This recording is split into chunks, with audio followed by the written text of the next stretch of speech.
It's like a hostage video, but you know, we are live. Let me hook up my phone using the charger. Wait for a couple of people to come on in. Man, I feel like nothing shows how unplanned this is than the fact that I don't even have a proper lighting set up in this new place yet. Oh, hey, boom. Yeah, well, there's a reason I'm late. The reason I'm late is because my review stand looks like a friggin' snuff film right now. Hey, Shardik, how's it going? Ooh. No, so yeah, it's definitely a new place where I don't have. Hey, Bumbulus, how's it going? Hey, Mad Prime. Oh wow, a lot of people at once. Will I ever do TRU Gunpla? Shofi, I'm sorry, I'm just not really that much of a Gunpla person. I'm gonna do a lot of DC though, because I just got a bunch of new DC stuff. Hey Aiden, how's it going? By the way, guys, I'm really sorry about how this looks. Like I said, this was not planned. So not planned that I don't even have a second light yet. I really need a light over here to hide, like, this utter void between Superman and Catwoman. But we are trying to make do with what we got. Let me ask you this. How does my voice sound? Is there an echo when I talk? Alright, Boom says not to worry, but that came in before I asked about the echo. No? Okay. So, you're right, Vanny, in 2026, RonBonDujon will stream. Well, the big thing I'm trying to figure out right now is where can I start recording videos again? Because, I had an idea. I got sound blankets, and I thought that I could soundproof a big closet in my new place. But the audio sounds really bad in there, so I'm thinking about moving the sound blanket in here into what is now my collection room, and just trying to get through. You know what? There's only 11 people here, and the lighting's not great anyway. Do you guys want to have a... Oh, hey, Flame Lord, how's it going? Do you guys want to have a sneak peek at the RonBonDujon collection room as it stands? Then we'll come back and we'll open some DC stuff. Admittedly, the collection has shrunk. Oh, can't complain, Flame Lord. I'm doing okay. The collection has shrunk a lot, but I'm pretty proud of my my collection wall. I will tell you that, okay. Benny says sure. Hey, Puzzle Dog, how's it going? Oh, Flame Lord. My cat is also sleeping on my bed. Sienna and Bo were hanging out in the next room. I probably would like Gundam stuff. It's just I have no connection to Gundam, and I can't buy a toy just because I think they look cool. I have to like the character, you know? But, just as a warning, guys, thanks, Great Lex. Yeah, we're gonna get back to all these guys in a minute. The collection room is still very much a work in progress. Like, I still have boxes and stuff that I'm going through. But this is going to be the collection from now on. I'm really proud of this, how it's turning out so far. Just one wall, and my idea is that I'm gonna have, like, where this trash now is, I'm gonna have, like, a couple of chairs. I'm gonna put a TV and my video game consoles there. Oh, hey, Mom Megs, how's it going? To be fair, this is a second bedroom. But that's what this is gonna be. And by the way, here's the closet, where I was like, oh, I can record audio in a closet. As it turns out, no, you can't. There's too much of an echo in a closet. Oh, thank you, Rebel Warrior. But right now, this is the collection as it stands. You can see there's still a lot of gaps just because I'm still having to grab figures and unpack some stuff. But like, I'm gonna do a big video that's actually gonna go like over everything properly. But like you can see, I have like my Godzilla stuff and my Kenner Aliens up top, Generations Armada guys, all my Beast Wars guys. I'm really proud of this. I've separated my Beast Wars guys by year, and I think they look really nice. So like, here's 96 Beast Wars guys, and then over here you got 97, which is where Transketo, my favorite, is. 1998, which is when you get Fusors and Transmetals. And then 1999, which is where you get Transmetal 2s. And they're being led by Tripredicus Agent Ravage. Ravage. There's my Beast Machines guys. There's also my Universe guys. Oh, boom! I love Transketo. He is, he was my childhood Beast Wars guy. But then my pride and joy right now is I'm slowly putting together my DC collection again. So here's some random 6-inch guys. Some random McFarlane guys, Peacemakers lying down on the job, Jesus. And then down here, this is my kind of McFarlane Superpowers / Kenner Superpowers figures. Look at that. Dr. Fate, Captain Cold, and Martian Manhunter, all there together. That's great. But yeah, like I said, we're still piecing the collection all together. Got some Daleks up there, because I have nowhere else to put them.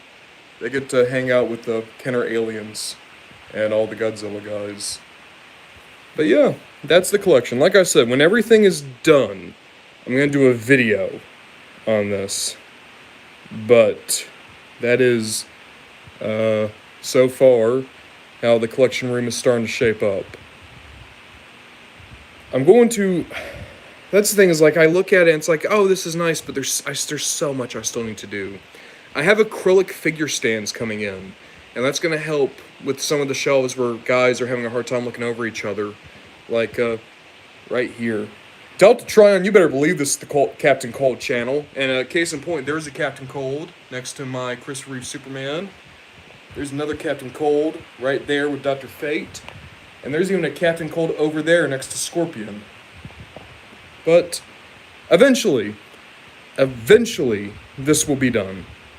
Here, I saw someone comment. Trophy. Like, I feel like he'd be Gundam Zeta, Double Zeta, because it became Star Saber in G1. He's directly made as a homage to it, so one would be neat evolution type figure. Okay. That's the thing, is I just have no connection to Gundam. Opinions on the lack of Mega Flygon? I don't think you can improve on Flygon's design. I'd rather them just buff Flygon than to do a Mega Flygon. Because, like, there's some Megas that are cool, and some Megas that stink. And I just don't think that you can improve on Flygon's design. Speaking of, I don't know if you guys caught this. There's my Flygon. I got the Trash Select. My small Pokemon shelf, still together, with my favorite Gengar of all time, the translucent one. And Ekans. I want to get an Arbok, but Ekans is good enough for now. Age of the Primes, Nexus is everything I hate about modern Transformers design. I don't know, Nexus is fine, he's just kind of boring. I used to have a bunch of Dragon Ball figures. Now all I have left is my vintage Cell. He's the only one I got left. I find it funny the word boob used to be an insult. How can you take that seriously? It sounds silly. Well, I mean, that's the point, is you would call someone a boob because it is a silly word. Yeah, Vanny, some of the Mega Pokemon have been iffy. Also, Ron, are you in B now? Knows pronouns, but didn't see any announcements. Oh, boom. So I've always been very lax on it. I guess it's more proper to say that I'm they, he. I don't really care if anyone uses he, him. I don't care if anyone uses she, her pronouns with me. The they, them thing is a lot more just like because I don't really feel... Oh, wow. I'm trying to figure out how I need to phrase this. I use they, them because it feels more correct, because I don't really feel like a he, him, but I also don't really feel like a she, her, so they, them is that nice little space in the middle. But, like, you know, I'm happy if you use he, him with me, I'm happy you use she, her with me, I'm happy you use they, them with me, because at the end of the day, I'm just RonBonDujon. My pronouns should just be RonBonDujon, like Shadow the Hedgehog. That's my one pronoun. But yeah, the they, them is a lot more just...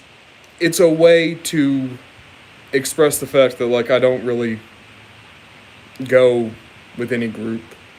I'm happy no matter what. I'm not going to be offended. I'm not going to be upset. As long as I know you're talking to me, that's all that matters. Do I have a Grimlock? I do. I still have my favorite Grimlock ever, which is the Kingdom Beast Wars Grimlock. He's the only Grimlock I still have.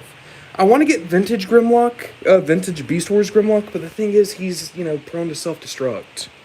So I don't want to buy a time bomb.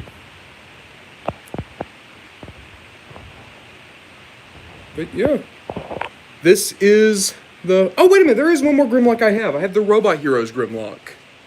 He's right up here. Right next to Biolante. I'm sure I was thinking of something when I put Grimlock next to Biolante, but I can't remember what that means. Grimlock is lore accurate. But yeah, that's the collection room. By the way, guys, this is always a good investment. If you have a collection room, get blackout curtains. Because especially if you have older figures or Hasbro figures, ultraviolet rays can damage them over time. So it's always nice to have blackout curtains. And you can see that I'm able to keep my figures safe now. A little bit. Hopefully. Hopefully. But now let's actually get back to what we were supposed to do on this stream, which is go over all of this DC stuff. So keep in mind, I've been buying DC stuff since November, but I've been having to pack it away. This is just a glut of cool DC stuff that I've not been able to unbox yet. Let's get my phone back on the tripod. Boom mentioned that their collection room used to be an old theater room. Yeah, that would do it. That's why a lot of people put their collection rooms in their basements. But of course, if you put it in your basement, then you gotta worry about having a dehumidifier, possibly even having a humidifier. Essentially, storing toys can be a lot like storing wine. You have to do a little bit of research, and you're probably gonna have to invest in a few things if you want to keep everything spick and span. Thankfully, I'm not that picky, and I don't collect anything that's insanely expensive. So I make do with blackout curtains and just running the fan in here every so often. I do have a dehumidifier, but that's more for me than for the collection. Oh, Flame Lord, I feel your pain. I used to live in Savannah. I lived in Savannah for 5 years, and very much like Louisiana, basements just aren't a thing in Savannah because, very similar reason, flooding. But now it's time to finally open up some of these DC guys I've been so excited about. And, I'm having a hard time deciding who I want to open first. Because I really want to open Penguin. Hey, Golden Flames, how's it going? Bane is right there staring me down. Mom makes, who's my favorite Spidey actor? Are we counting voice actors? Or is it just live action? Live action Spidey? Probably Andrew Garfield. I think he captured Spider-Man the best, even though he wasn't a great Peter Parker. Okay, voice actors do count. If voice actors count, I feel so bad that I don't remember his name, but it's the actor from the 90s Spider-Man animated series, because when I close my eyes and imagine Spider-Man, he is still the voice I hear. Other Spider-Man I really liked. I liked the Spider-Man in Spectacular Spider-Man. He's great for a younger Spidey. I like animated series Spider-Man because that was very clearly adult Spider-Man. And Neil Patrick Harris had a good Spider-Man voice. Christopher Daniel Barnes, I think. Okay. Flame Lord, call me basic, but I like talking to Tobey Maguire because I grew up with his version of Spider-Man. No, Tobey Maguire is still a really good Spidey. I think he's the best Peter Parker out of any of them. It's just I don't think he's very good at capturing the kind of cringy humor of Spider-Man proper. Ultimate Spider-Man had a good voice actor. I just never got into the cartoon, is all. Alright, let me pull this camera back a little bit. Boop. Peter Parker is Spider-Man, Miles Morales is Spider-Man. Well, I mean, if we're counting Miles, because I assume Mom Makes was acting specifically about Peter. If we're counting Miles, again, I'm afraid I just don't remember voice actor names. It's between the Miles in the PS4 game and the Miles in Spider-Verse, and I think I'm going to say Miles in Spider-Verse is my favorite voice for him. That's another good Peter voice, is Yuri Lowenthal. He's a great Spider-Man, great Peter Parker. Yuri Lowenthal, who also voiced, he voiced Superman in the Legion of Superheroes cartoon. He's the only person I can think of who's voiced both Superman and Spider-Man. He's voiced the face of PC and of Marvel, which I think is so cool. That, it's almost like if someone voiced Sonic and Mario, or if someone voiced, I don't know, Picard and Yoda. He voices John Persona 3. Okay, it's time we actually open something on this unboxing live stream. And you know what? I'm going to go for a curveball. We're going to open this very funky looking Plastic Man, because I need an Il O'Brien in my life. This is from the kind of short-lived JLA toy line. You can see this is when they were doing the big relaunch in the 90s, so this was like Kyle Rayner, Green Lantern, Wally West, Flash. Who all was in this wave? You could get Superboy, Robin, Impulse. Oh, that's a blast from the past. Impulse. What's the last thing Impulse would have been in that was big? He was in Young Justice for a bit. And then you could also get Zoriel, Caped Crusader Batman, and Plastic Man. Alright, let's go Plastic Man. Let's go Plastic Man! Oop. Alright, so he comes with a stand. And now we get the man. Oop. Okay. So he's made of hard plastic in the legs and the midsection, but then he has these rubbery arms and the neck. And it's all bendy wire. And thankfully it doesn't feel like it's self-destructing or anything, but I'm sure it can over time. Plastic Man. Alright, see ya, Boomtron. Thanks for stopping in.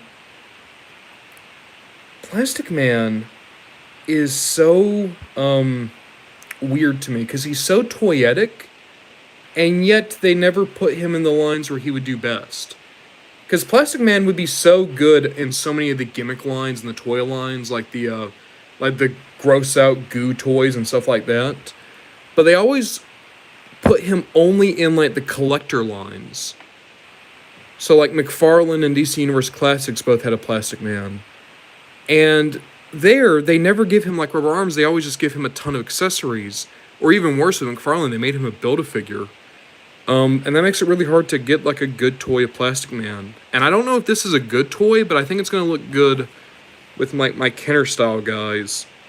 And even the fact that like he's a different style of toy, I can justify that as just saying it's Plastic Man using his powers to stretch out. He's going to look good with my Kenner superpowers guys. I'm pretty happy with that. And of course he has a figure stand, because in the 90s every toy line came with a figure stand, it felt like. There you go, Plastic Man.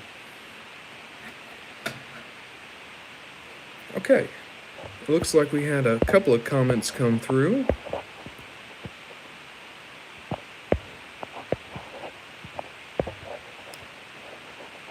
Mad Prime says whoa, what is going on here? What the? Okay, I just accidentally deleted Boomtron's comment. Sorry, Boom. I have no idea what just happened there. My phone started freaking out because I just tried to look at the comments. Jesus Christ, what? No, cancel that. Mad Prime, I just deleted your comment too. I am so sorry. I updated my phone recently and it's been a shit show ever since. Okay. Guys, I'm sorry. I don't know if I can scroll up anymore. If I don't see your comment in time to read it, then I don't think I'm going to be able to read it. Mad Prime, I almost just reported you for some stuff because my phone, instead of just letting me scroll up, assumed that I was trying to like ban you from the channel. So I have an iPhone SE. I have an older phone and I had to get an update recently because of Spectrum, because Spectrum sucks. And I had to get an app just to make my friggin' home Wi-Fi work. And ever since then, this phone's been a friggin' nightmare. It has been an absolute nightmare. And it's always been tough to actually read comments on the live streams because the phone freaks out. But my phone just started going apeshit there. I'm sorry, guys. Okay, yeah, so apparently this is just a thing. The new iPhone update is horribly optimized. I could buy it because my phone is just absolutely trying to friggin' explode. Okay, this year I got 4 Star World toys and SS86 Brawn and new Goku figure, and Goku was the one I wanted, and I haven't. Oop. Hey, Remington Morningstar, how's it going? Yeah, Mad Prime, it seems like you got a good collection starting up. Yeah, I really am sorry that I deleted that comment. I did not mean to. It's just my phone has it out for me. You know what? Let's just keep going. I got a Bizarro. Yay! Let's get Bizarro out. Oh hey, Spider Dad. How's it going? Oop.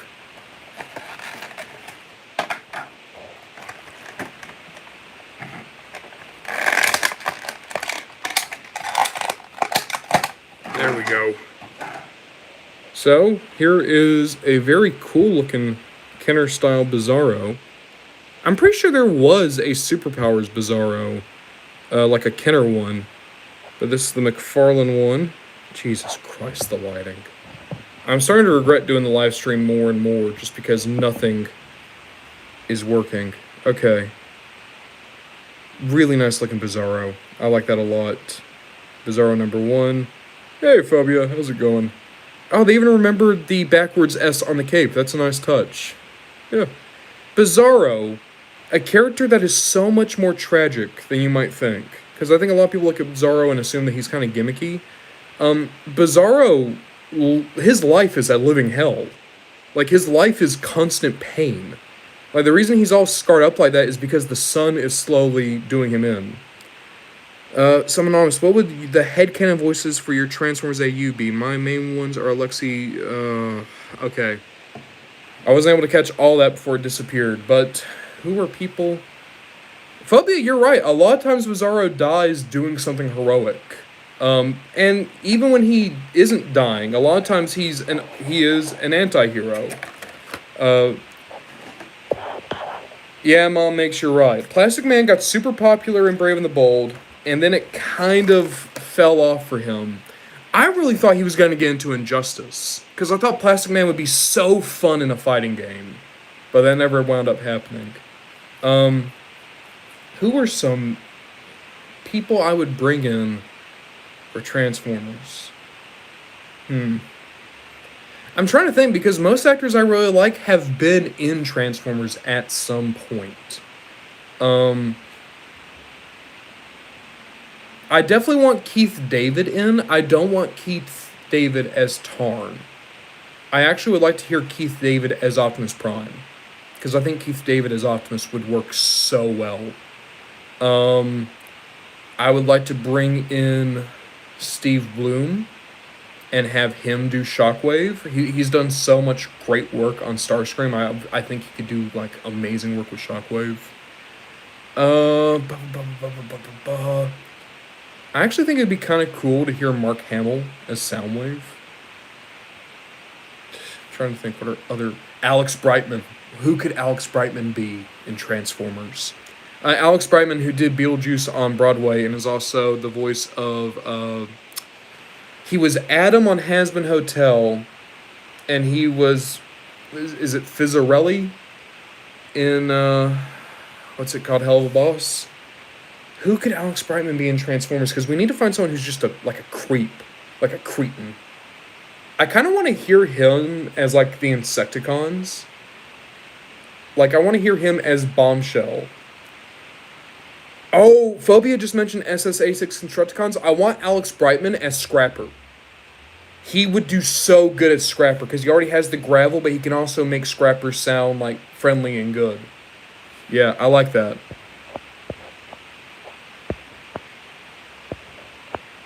Brandon Rogers. Who could Brandon Rogers be in Transformers? Like, with his voice. Okay, I don't want Alex Brightman as Swindle. I kind of want Brandon Rogers as Swindle. Because I kind of want, like, the manic energy he puts in his YouTube videos to go to friggin' Swindle doing, like, an ad read. Just have Vanny voice all the characters. That's good, too. Just do that. Let's just open Bane. He's been staring at me. He's been staring daggers at me. Bane?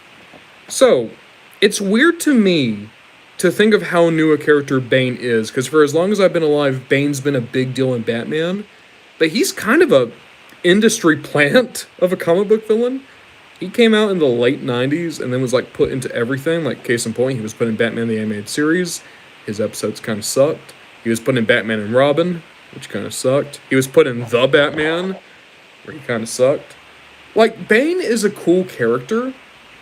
The problem is that Bane's never been a cool character in anything outside of the comics. Because even like it would be very painful for you. Like friggin' Tom Hardy Bane. I hated that Bane. But like Bane in Secret Six was always super cool. Rebirth did some cool stuff with Bane. And then they killed him. Let's get him.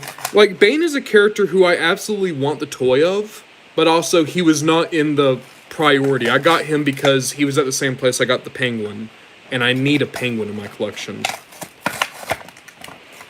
Had Bane not been there that day, Bane would not be in my collection right now, and I don't think I would be that upset about it. So let's have a look at Batman the Animated Series Bane. I feel like I wish a lot of the Injustice designs were cooler, my Finn. Like, I can't think of many Injustice designs I think just look good in a vacuum. Like, maybe Poison Ivy, her design was okay. Captain Cold looked rough, but at least he was... I know what they were doing. They were trying to make him look like Legends of Tomorrow Captain Cold. Yeah, I can't think of a single person in Injustice who I think just looks good. Bane looks pretty cool, though. It's kind of weird that he has, like, these hands like this, but so that he can, He has the old, like, WWF Hasbro Hulk Hogan gimmick. He can pick some... Oh, wait, can he stand up? He can. His legs are stiff. So the idea, right? Who's going to be my test dummy? Plastic Man, you can be my test dummy. My makes, I do like McFarlane's new Mortal Kombat line. I don't think they're worth the money, though, because they're $30. So, Plastic Man is going to show what Bane's supposed to do. The reason his hands are like that is so that he can launch whoever he's doing. So, pretty cool. Decent gimmick. I hate that his gauntlet can't stay on. But I assume they put that there literally just so kids could pretend to have Batman rip it off, which is what he does in the episode. Yeah, decent look for Bane. It is kind of weird to have Bane with exposed mouth. I always forget that that's the thing they did in the animated series, because Bane's supposed to have, like, full face coverage. Also, he's a good, meaty figure. He's very big. He's a very solid-looking toy to just have around. And, you know, the thing I'll say about DC is they don't have, like, one, hey, Queen Stoge, how's it going? DC is not like Marvel, because Marvel has Marvel Legends and the Toy Biz 90s Marvel line. Those two are all-encompassing lines. You get almost every character you want in those lines.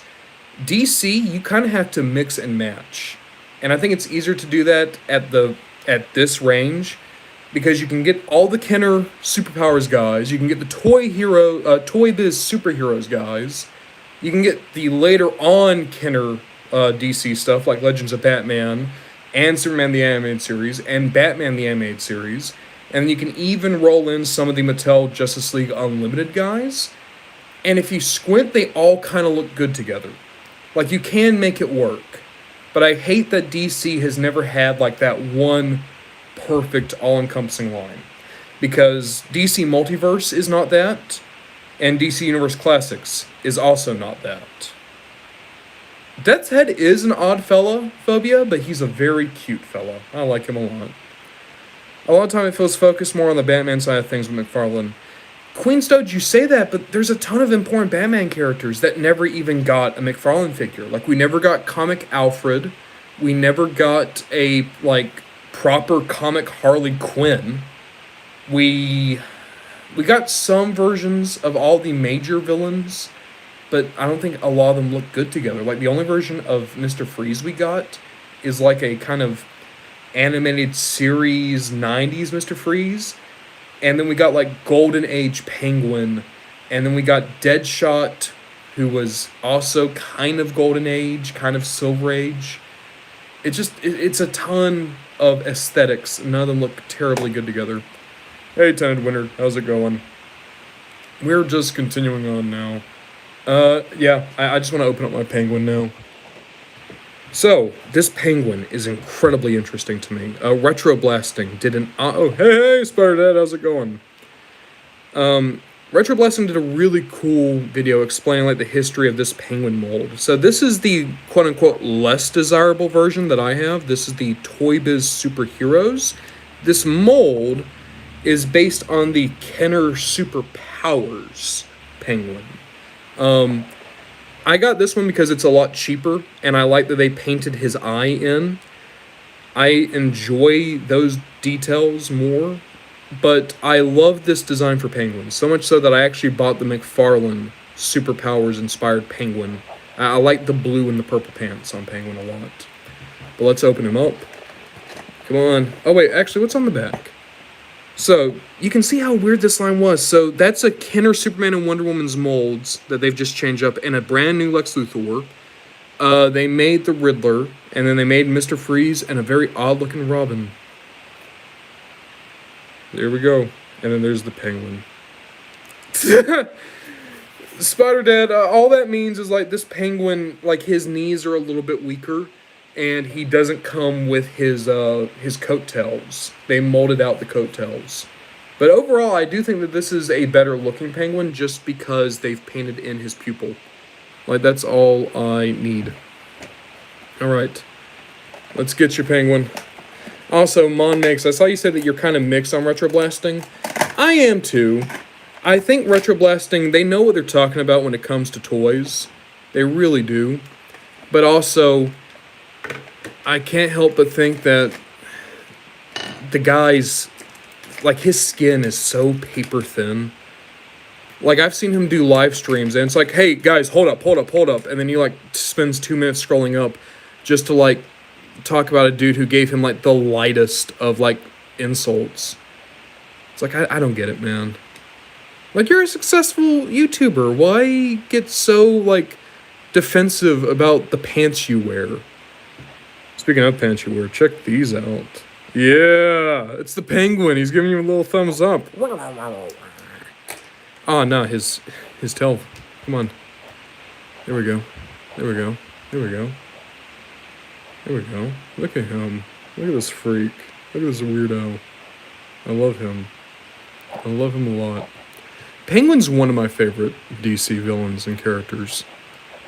He's very stiff because he's been in that box for so long. I mean, kind of think about it. He's been in that box for like 30 years.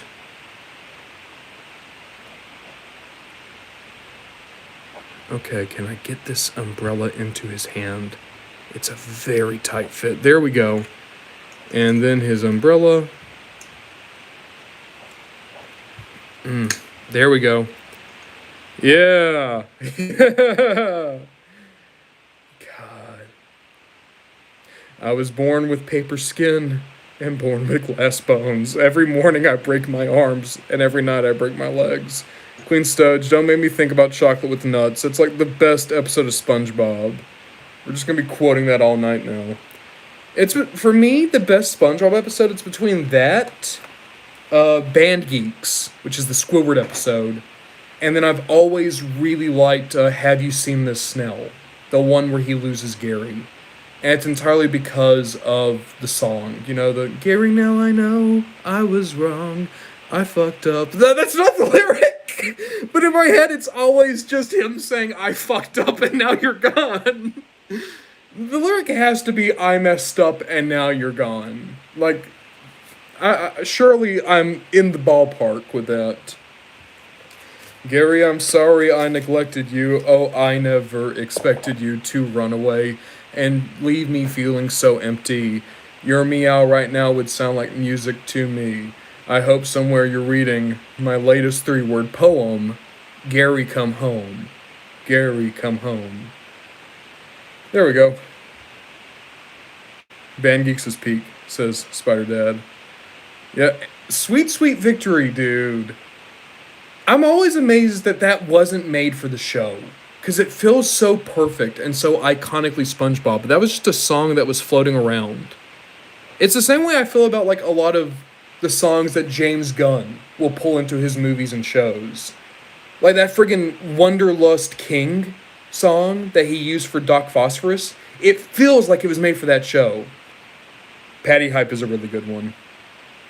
Krusty Krab Pizza is an amazing episode, but I feel like it's only one of the best because that's the one where Squidward stands up for SpongeBob.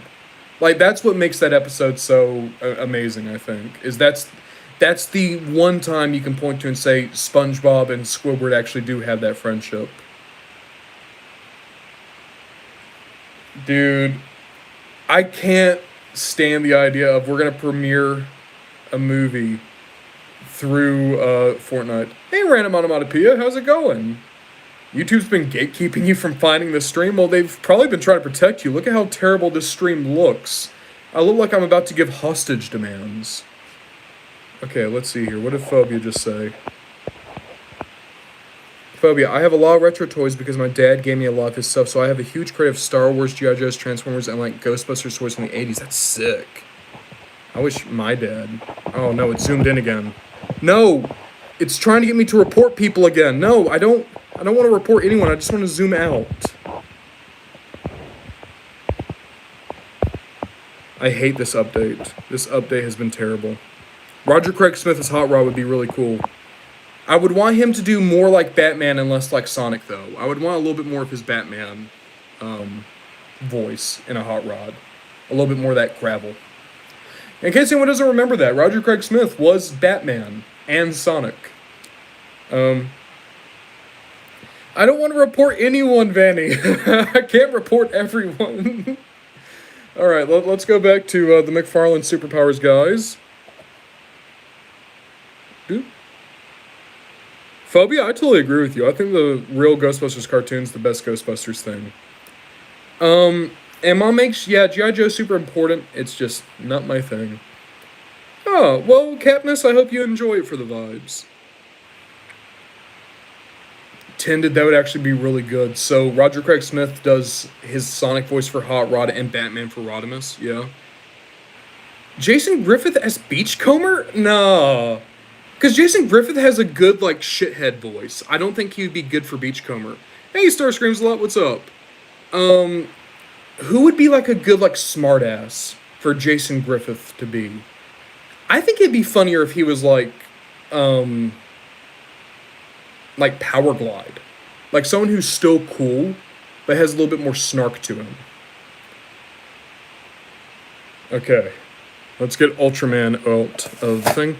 Ultraman, who honestly is more like Bizarro than Ultraman, if we're being honest. I wonder if, like, that fan theory is true, that they are going to bring back this character for the next Superman movie, and he's just going to be Bizarro. I'm doing good, Star Screams a lot. Thank you for asking.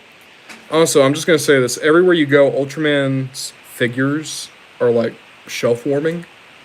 And I get why. I really like the character, but his toy, this is so, like, boring-looking. Like, he looks more like a henchman. Which I guess he is. He's, like, Lex Luthor's main henchman, but even still.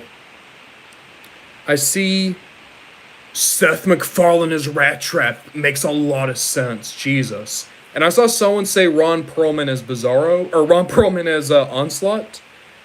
I like it. I do like it. But I feel like we could give Ron Perlman, like, a more important character.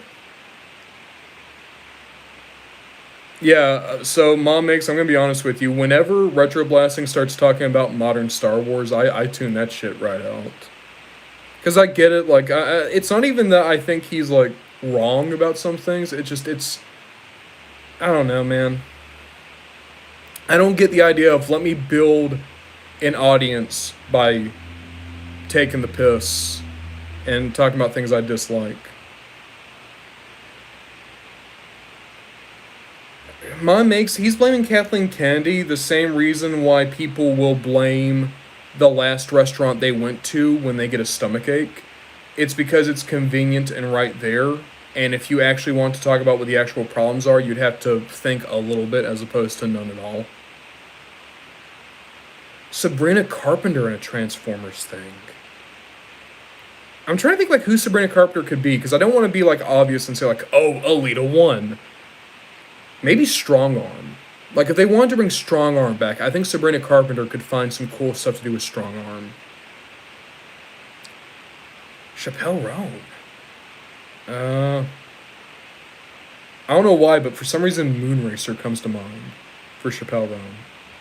I feel like it's a very similar energy. I saw someone say Keith David as Ironhide. I still want Keith David as Optimus. I think he would have so much fun doing Optimus. Let's open another McFarlane Superpowers guy. Oh, probably my favorite character from the movie. If not, he's very high up there. It is Guy Gardner, who was played by... Oh no, why am I forgetting your name? Why am I forgetting your name? He's in... Oh god, he's in Firefly. He's voiced Hal Jordan in friggin' everything. Why am I forgetting your name? I need someone to help me right now. Who voiced Guy Gardner? Or who played Guy Gardner in the Superman movie? His name is not Jason Statham, I know that much, but for some reason that's what's coming to mind right now. It's right on the tip of my tongue. It's something with a J. Something with a J. Thanks, guys. It was not me, and you told me that was Starling and Cars 3 doesn't help. Phobia, I'm still sticking with, his name is not John Superhero. But I'm sticking with Alex Brightman as Scrapper. Nathan Fillion, thank you! Oh, Jesus, Queen Stoach, thank you. The thing is, right, for years... he voiced Hal Jordan and everything. And I remember there were rumors that he would be Hal Jordan in a Green Lantern movie. And he would have been great as Hal, but I think now that he's a little bit older, it is really cool that he is still a Green Lantern, but he's Guy Gardner, who is like, I don't know, I just love Guy Gardner. I love Guy Gardner a lot. He is such a prick, such a jackass. Guy Gardner is that dude you love to hate. He's very similar to Huffer in that way. His name is not John Lantern. There we go. Not the best Guy has ever looked, but I do enjoy the idea that Mr. Terrific and Green Lantern and Hawkgirl are all wearing the same costume. Like, these are their employee uniforms. Oop. Mad Prime says, I don't know why, I'm thinking about it. Is Retro Blessing a real asshole? Oop. No, God, stop zooming in. Why? I tap one thing on the screen, it's like, oh, you want to zoom in? No, I don't. I want to look at my comments. Okay.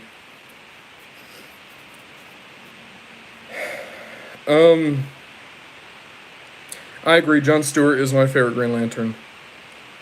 But combiners are cool. Oh, hey, Harold, how's it going? Yeah, I'm sorry that the video looks so terrible. Not only are we doing this in a new location and I don't have my lighting set up yet, but also, my phone has been giving me a lot of issues this stream. I very nearly banned someone just because I was trying to zoom out of the camera. Aiden, unrelated, but I was hoping to see Laserbeak as the Rebel Loon soon. Do you think that's a good idea? Rebel Loon? What is Rebel Loon? Is that like a nickname for Laserbeak? Or is that like a mascot? Rebel Loon sounds like a hockey mascot. I'm just saying, how's it going? Kyle Rayner is a really good one. Dude, here's the thing. I might get hate for this, right? I like all the Lanterns, but there is one Lantern I cannot stand. And it's Hal Jordan. I don't like him. I like every other Lantern. I love Jessica Cruz. I like Simon Baz. I like Jon Stewart. He's my favorite one. Guy Gardner is great. Kyle Rayner is great.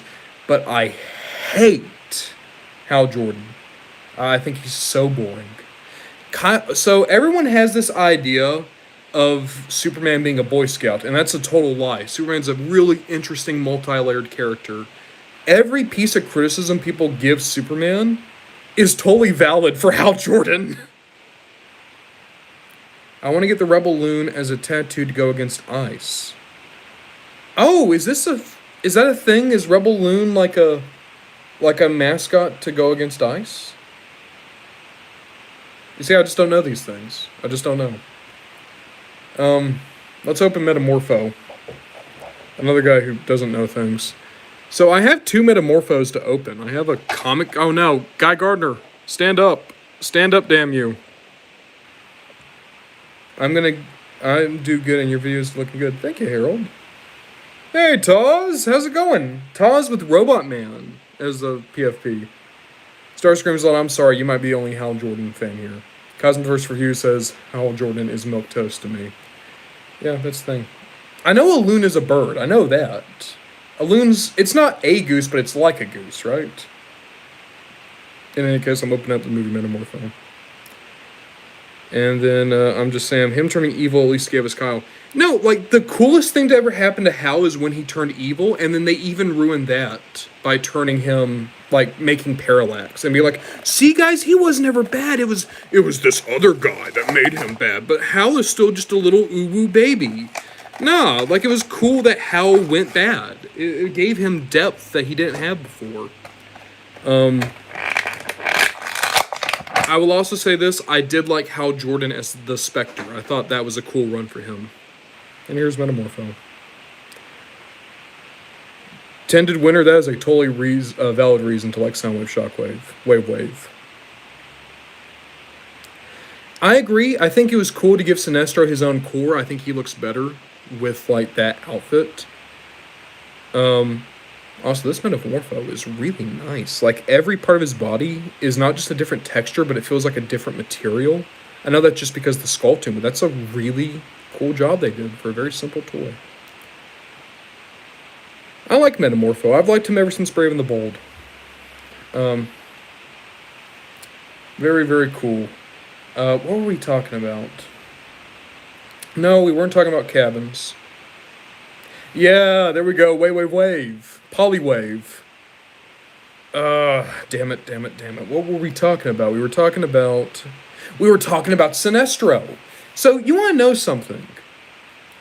I know a lot of people have a bone to pick with Jeff Johns. And I definitely think Jeff Johns, as a writer, he's had a couple of iffy stories. Like, I'm looking specifically at Three Jokers. I think that was a really bad story. But Jeff Johns, his hidden talent as a DC writer always has been making villains infinitely more interesting. Like, I'm just like thinking off the top of my head, it's like he made Sinestro one of the most interesting characters of the 2000s. He gave Captain Cold a ton of new depth and personality, wrote some of the best Captain Cold stories ever. Did the same thing with Mirror Master, did the same thing with Weather Wizard. Basically all the rogues. And then Jeff Johns also did amazing stuff with Black Manta on the Aquaman book. He did some really cool stuff with the Penguin. He made Black Adam interesting. Like, Jeff Johns, as iffy as he can be on some of the heroes he writes, he is so good at revitalizing villains and making them interesting, as long as that villain's not the Joker.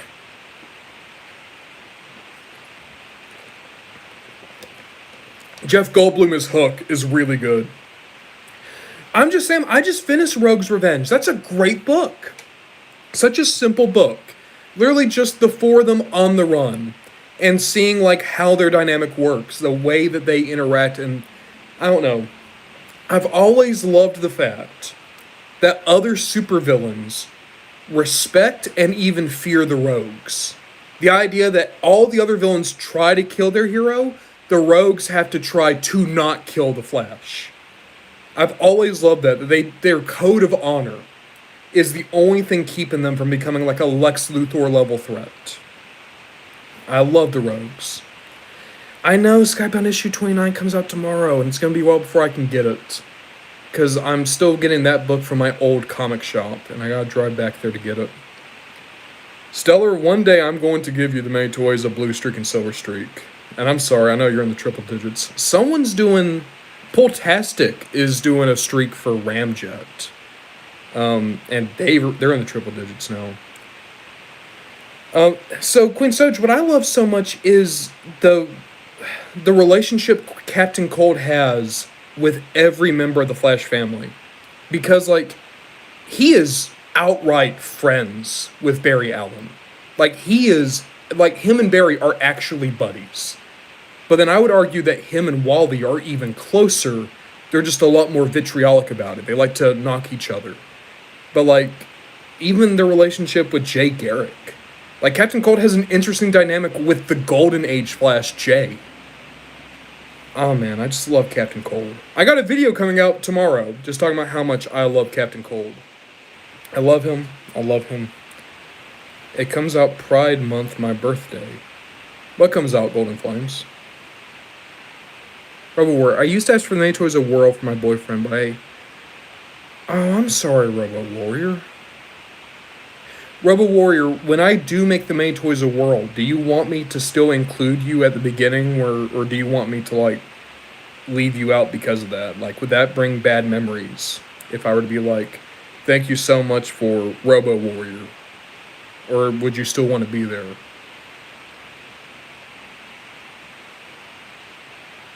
While we wait for a response, I think I'm going to open up another guy. Who am I going to open?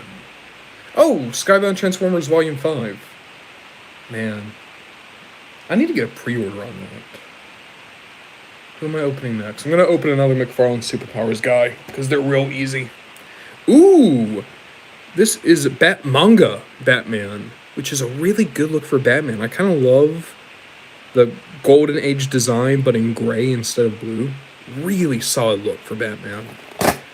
I kind of hate this, though, because they did this Batman in the Superpowers line and in the 7-inch line.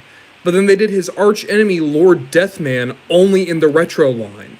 So you can't get Batmanga and Lord Deathman in the same scale. Like, that sucks. Lord Deathman should have either been in this scale or in the 7-inch scale. Or Batmanga should have been in the retro line. Still a good-looking figure. Still a good-looking figure. Oh, Phobia, no, you're not going to be obnoxious just for, like, requesting someone. No, I really enjoy people, like... It helps me know who I need to prioritize making an episode for. If I see people, like, really wanting a character. You know, it's the reason why, there's so many characters that have gotten videos before Bumblebee. If we're going to be honest, it's because, you know, there were streaks for them. Perhaps a dog went like 200 days every day asking for RC. So, I mean, that's why RC became like the centerpiece of my Pride uploads in this past year. Yeah, Random Onomatopoeia likes Sea Spray. Even though... I found out recently that apparently amongst like other Transformers content creators, there is a running joke about my absolute hatred for Sea Spray. I don't even care about Sea Spray. I don't even care about him. I don't hate him. I hated that video because I had a lot of technical issues. But that's turned into everyone assuming that I really hate Sea Spray. Okay, let me... Puzzle Dog, I feel like me and my girlfriend are the only people wanting the Sharkticons lol, but the power of lesbians will triumph. Puzzle Dog, a lot of people want Sharkticons. It's not just you guys, so don't worry. I actually have Sharkticons on the schedule. I want them to come out in October. Smart Dad, hey guys, I'm back. Anyways, Ron, will you still have your Christmas PFP? It's just because I keep forgetting to put the old PFP back up. That's why I still have the Christmas hat on. But I'll switch it out eventually, probably like in June.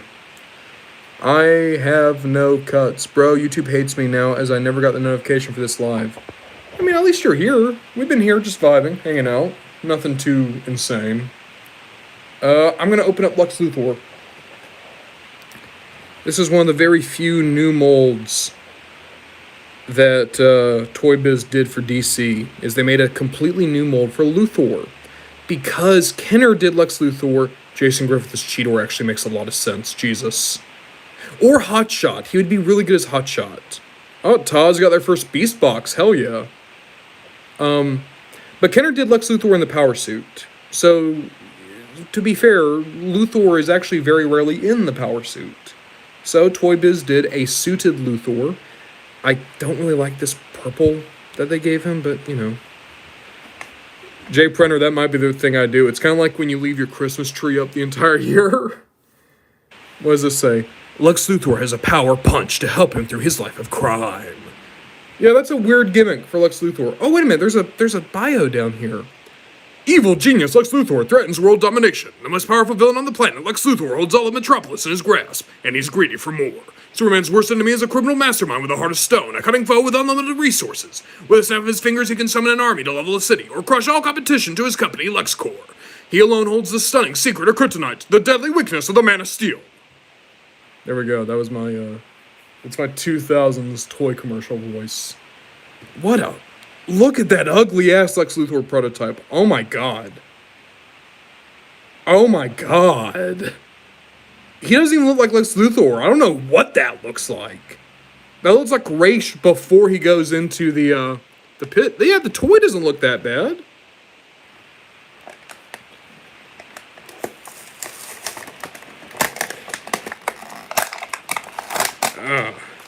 So Starscream's a lot. Here's what I'll point out. Condiment King's not a villain. He's an anti-hero.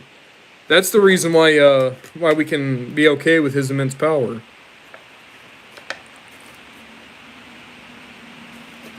Phobia, that's a really cool reason to like Hunger. It's very similar to why I like my my Bombshell so much. That was like one of the few toys I ever got from my dad.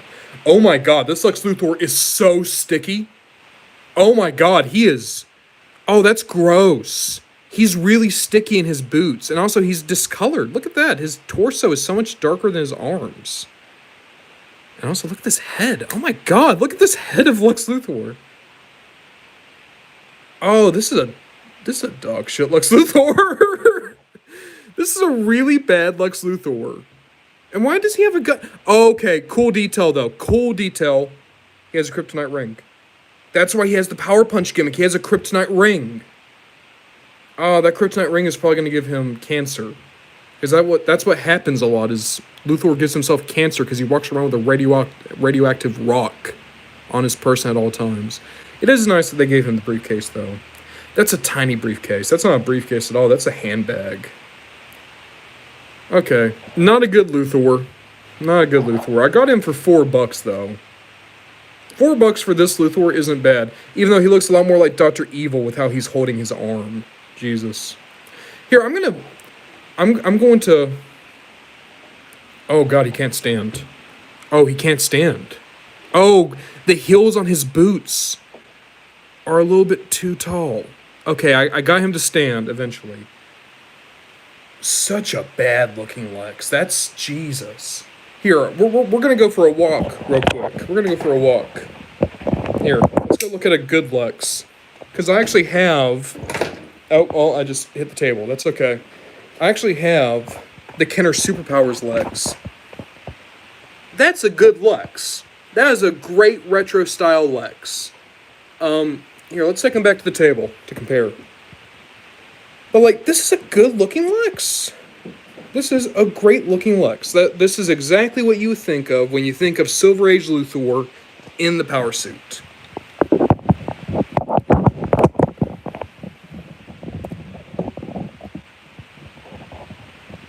So let's get the Lexes together. There's this Lex. There's this Lex.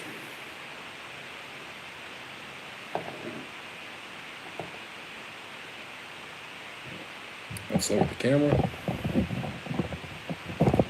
Phobia, I hope your dad gets better as well, man.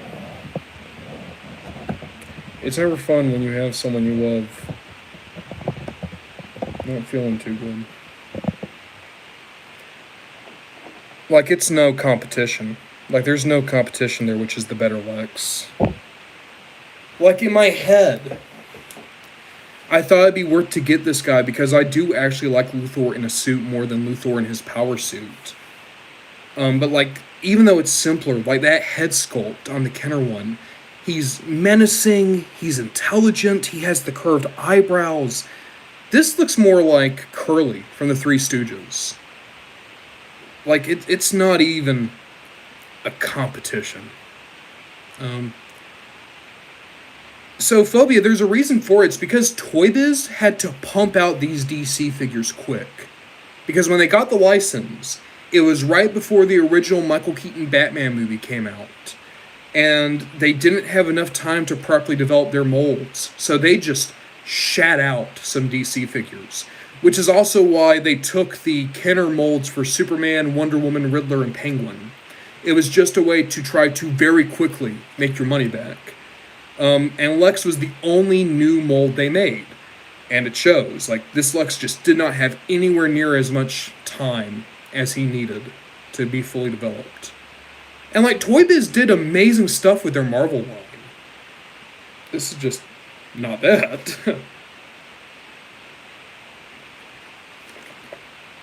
It's weird to think that there are at least 2 times I can think of where one company held the master license for both DC and Marvel. 3 times, actually, because Mego had DC and Marvel at the same time. Toy Biz, for a very brief period in the 90s, or rather 80s, 89, had DC and Marvel at the same time. And then Hasbro had DC and Marvel at the same time for a very brief period in the early 2000s. They did nothing with their DC line, but they did have the DC line for 6-inch figures. I just saw their Martian Manhunter at the Antique Mall today. And, you know, it looked kind of crappy. But like, they had DC and Marvel at the same time for like 2 weeks. It's weird to think that there are a few times where, like, you could have done, like, big crossover toy lines with DC and Marvel. But that's never really come to pass. In any case, much better Luthor, kind of iffy Luthor, but I have both. And I'm okay with that because Lex Luthor is my favorite supervillain of all time. He is my absolute favorite. Why is him doing it all right now? Yeah, Brotaku. Ultraman does look pretty rough. But you know what? He's in scale. Doesn't Blockies have both DC and Marvel? Does Blockies have Marvel and DC both right now? That'd be cool. I saw someone say David Tennant as Scrapper. I like the idea there. I don't think David Tennant is Scrapper. I still want Alex Brightman as Scrapper. Who could David Tennant be in Transformers? I kind of feel like David Tennant would have a really good time as Ratchet. So I saw a few people come up. Yeah, Lego has DC and Marvel, you're right. Blockies apparently does. And then Funko Pop, absolutely, they have DC and Marvel at the same time. But what I mean is, like, specifically like 3 3/4 inch or 6-inch action figures. Not to take anything away from Funko Pops or Lego or Blockies, but like those really aren't technically action figures. Blockies basically are, because you know they're model kits, but like Funko Pops and Lego minifigures, they're fun and they're good toys, but they're not exactly what I'm talking about, you know? Let's see here. Brutaco. I just got here and I noticed Metamorpho wearing pants. That's hilarious. Yeah, that's how he is in the Superman movie. Is he just has those boxers on. Super 7. Do they have DC and Marvel right now? I know NECA does DC stuff sometimes, but I don't think NECA does Marvel stuff at all. Mafex does Marvel and DC, and they're both very, very good. So some import companies, yeah.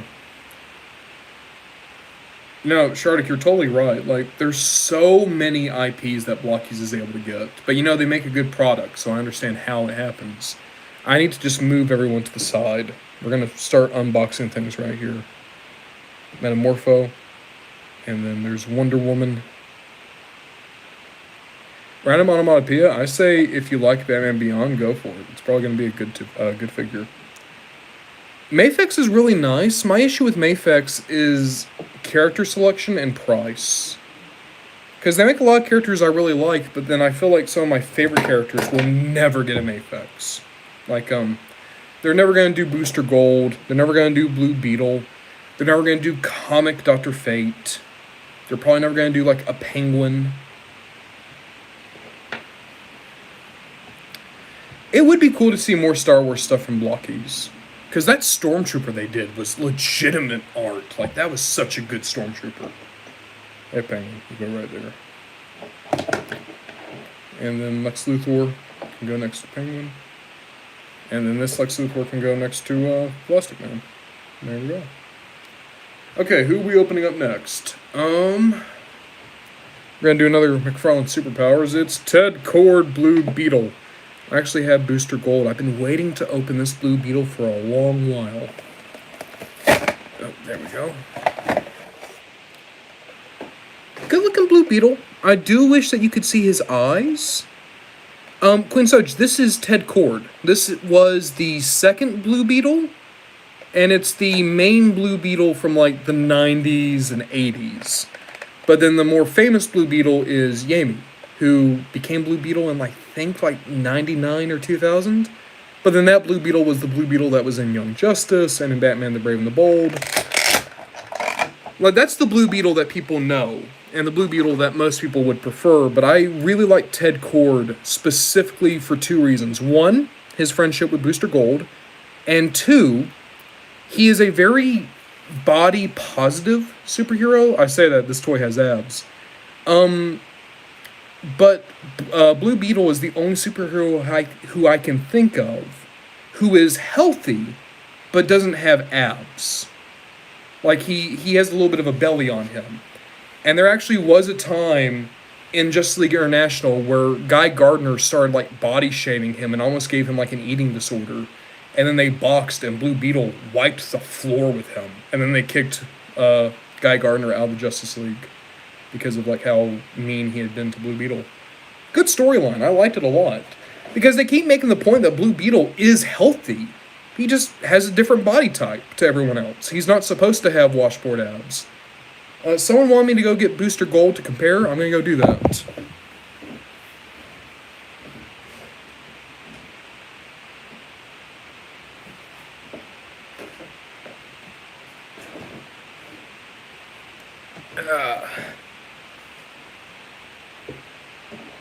There they are. I love them. I love them together. They look so good. Oh, hey, Cheesemas. How's it going? Yeah, we're talking about one of my favorite toxic Yowies right now, Blue Beetle and Booster Gold. Absolutely, I'm going to make them kiss. Here they go. Oh, Maxwell Lord got him. Maxwell Lord shot him again. Sorry, Booster. Booster's sulking away to the Charlie Brown music. Alright, here, they're going to come back in for a kissy. There we go.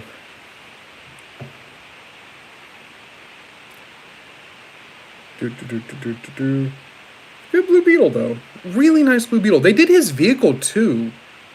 They're really not toxic, Shardik. It's a lot more just, like, they're buddies, but they're buddies in the way that they, like, constantly make fun of each other, but then they will go to one another's defense constantly. They're very Bert and Ernie coded. They are the Bert and Ernie of DC. Okay, who are we opening up next? Let's open up Scarecrow. Really cool looking figure of Scarecrow, too. This is his second design for the animated series. Well, here, let's talk about that Plastic Man. So I like him a lot. So this is from the JLA toy line. So he does not scale well with the Kenner guys unless you assume that he's using his stretching powers. And with his neck and arms that way, I can totally buy that he's just stretching his legs. So I think that if you want a Plastic Man to go with your superpower guys, either McFarlane or Kenner, this is a really nice one. And you can, pose the arms and the neck. You have a lot of good range. And it's just bendy wire in there.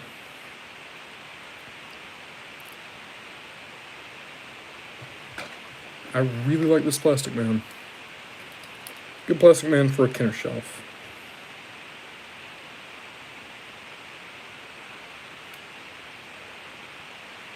Here we go. And let's see right there. Queen Stoj, you're right. The thing is, they've never given Plastic Man a nice, toy in that way. Like, Mattel made him a San Diego Comic-Con exclusive, and that's the best Plastic Man ever, but it's hard to get. And then there was the Build-A-Figure from McFarlane. Just give a Plastic Man Make it a deluxe figure. I don't care. Make it a $50 figure, but put it at mass retail, for God's sake. I can get Elongated Man all day, but I don't care about Ralph. I don't want Elongated Man. I want Plastic Man. The only cool thing about Ralph is his wife, and she's dead.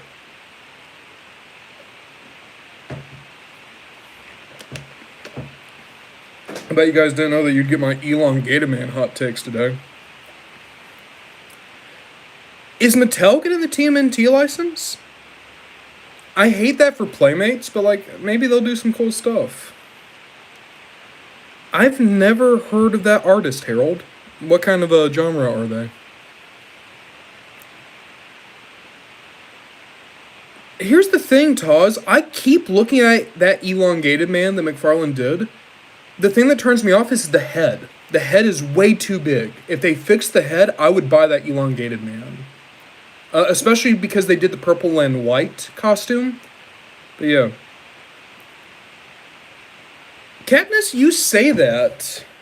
If you wanted to pick teleporting as a toy, just don't buy the toy. And then boom, they've teleported. Like, I think with teleportation, you can always make them half translucent. Like they do with Invisible Woman sometimes. What's a hard power to depict as a toy? Because, like, telepathy, you can always just, like, put things around the head. I'm going to say it's stretching. I think when it comes to making a, like, action figure, stretching is the hardest. Because you have to make the decision, do you use different pieces? Do you use different material? What do you do? Maybe super speed? Because it's really hard to get some toys in a good running pose. Maybe. I don't know. Shapeshifting can be very hard, Shardik. You're totally right. Like Beast Boy. You gotta make the choice. Do you make a separate animal toy? Do you have animal pieces coming out of him? What do you do? What do you do? Alright, speaking of nightmares. Finally. Jesus, I would love to hear your top 3 favorite comics.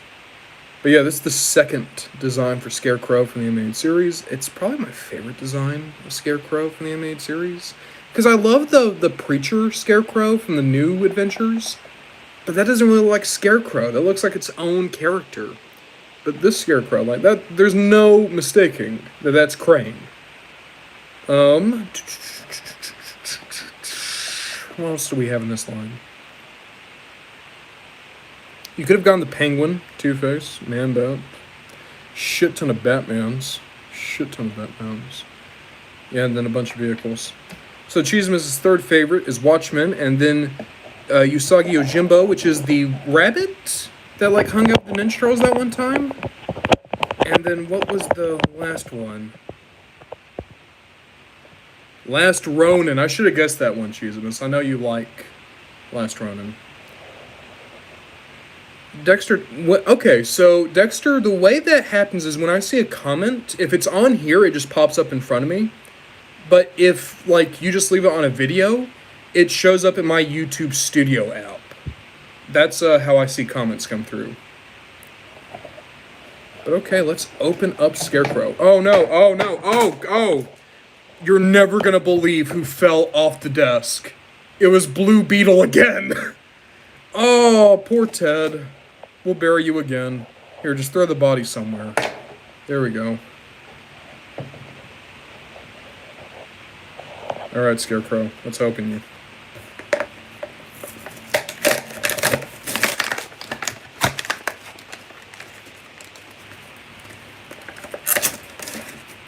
Yeah, of course, Dexter. Alright. So here's animated series Scarecrow. What is your deal? Oh.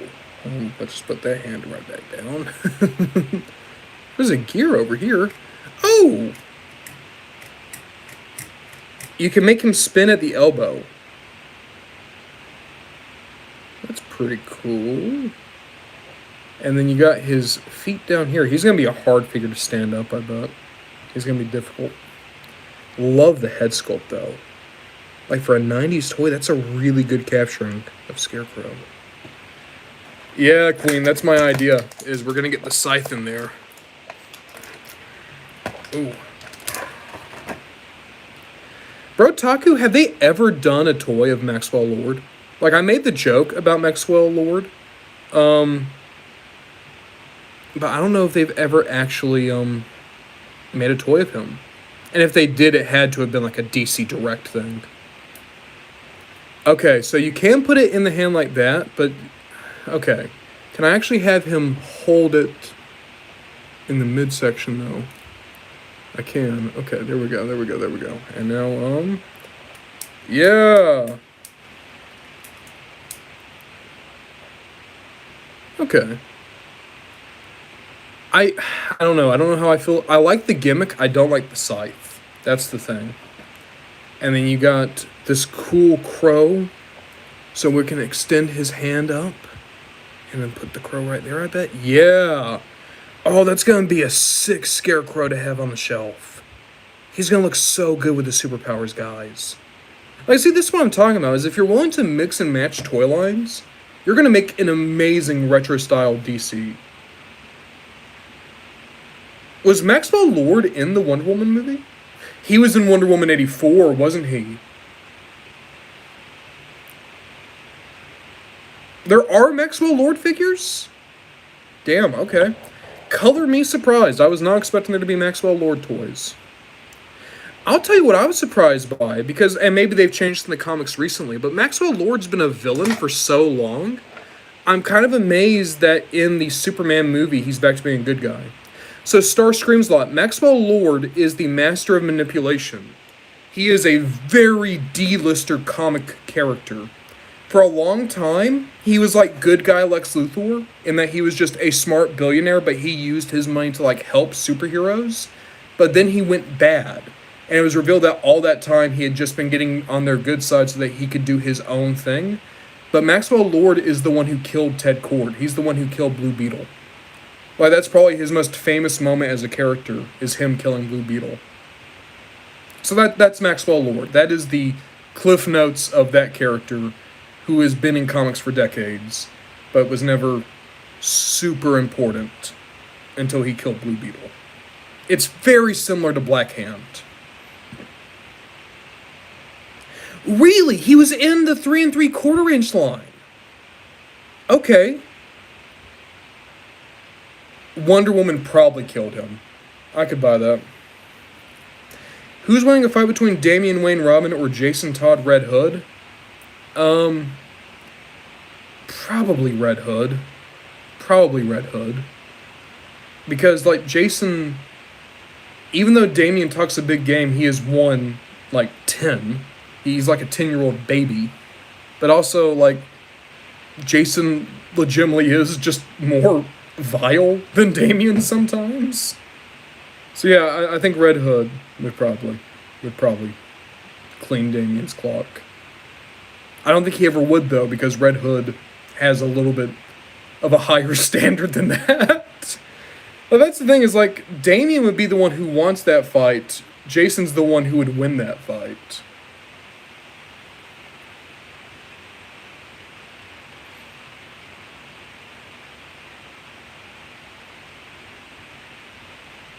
Alright, who are we going to open next? We still got a bunch of guys. I want to open all these tonight because I'm really excited about being able to finish my shelf.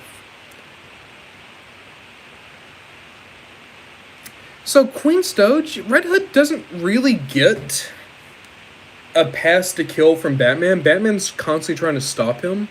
Whenever they're working together, it's because Red Hood has stopped killing people. And Batman's keeping him on, like, a very tight leash. Ooh, Catwoman's a really good one. My top 3 DC villains. I mean, Lex Luthor is my top one. I think, for me, my top 3 DC villains, it's Lex Luthor, and then Captain Cold, and then, oh god, there's like 3 Batman villains that all want to get in there. It's either Poison Ivy, Riddler, or Killer Croc. Lex Luthor and Captain Cold are for sure my top 2. And then I'll just say Poison Ivy, sure. Poison Ivy's number 3. And if it's not Poison Ivy, then it's the Riddler. Yeah, random onomatopoeia. Deathstroke has never really recovered from Judas' contract. But then again, comic Deathstroke kind of sucks. I love Slade. I love Slade in the Teen Titans cartoon. But Slade in Teen Titans cartoon is nowhere. He's nothing like comic Deathstroke. Comic Deathstroke I've never liked, but I love Slade. Oh, Clayface is so good! And also, Clayface is getting that movie this year. I'm so excited for that Clayface movie. So, Kristen, Riddler is a lot more than just the riddles. Like, the reasons I like the Riddler is because the Riddler is legitimately a genius. Yes, he is, Vanny. That's why I don't like Deathstroke. Starscream's lot likes Black Manta, Killer Croc, and Deathstroke. That's their top three. And then Tenant Winter says their favorite is Mr. Freeze. The thing about the Riddler, right? The Riddler cannot help but to leave the puzzles. The Riddler legitimately could outsmart Batman if it weren't for his compulsion to leave clues. And it's a legitimate psychological disorder he has that he has to leave the clues. And there's an amazing storyline where the Riddler breaks down in tears and tells Batman, "You don't understand, I tried not to do it. I didn't want to leave you puzzles this time. I didn't realize I was doing it." And the Riddler gave himself up because that's the moment he realized he actually was mentally and emotionally unstable. And then he reformed. Like, the best part of Riddler ever was when he was actually a good guy. He was a private eye. And now, the whole rivalry with Batman was which of us is the better detective. And the Riddler actually was solving more cases than Batman, because he's a better detective than Batman. Like, my favorite things about the Riddler is entirely the fact that he is so smart, and he could do so much, but he can't get over his own need to be the center of attention. And in Gotham, he can never be the center of attention because Batman is there. It is a more petty and childish version of the Lex Luthor Superman dynamic. With the exception that Riddler actually is better than Batman. Luthor is not better than Superman, but Riddler actually is smarter than Batman if he could just shut his mouth. But he can't.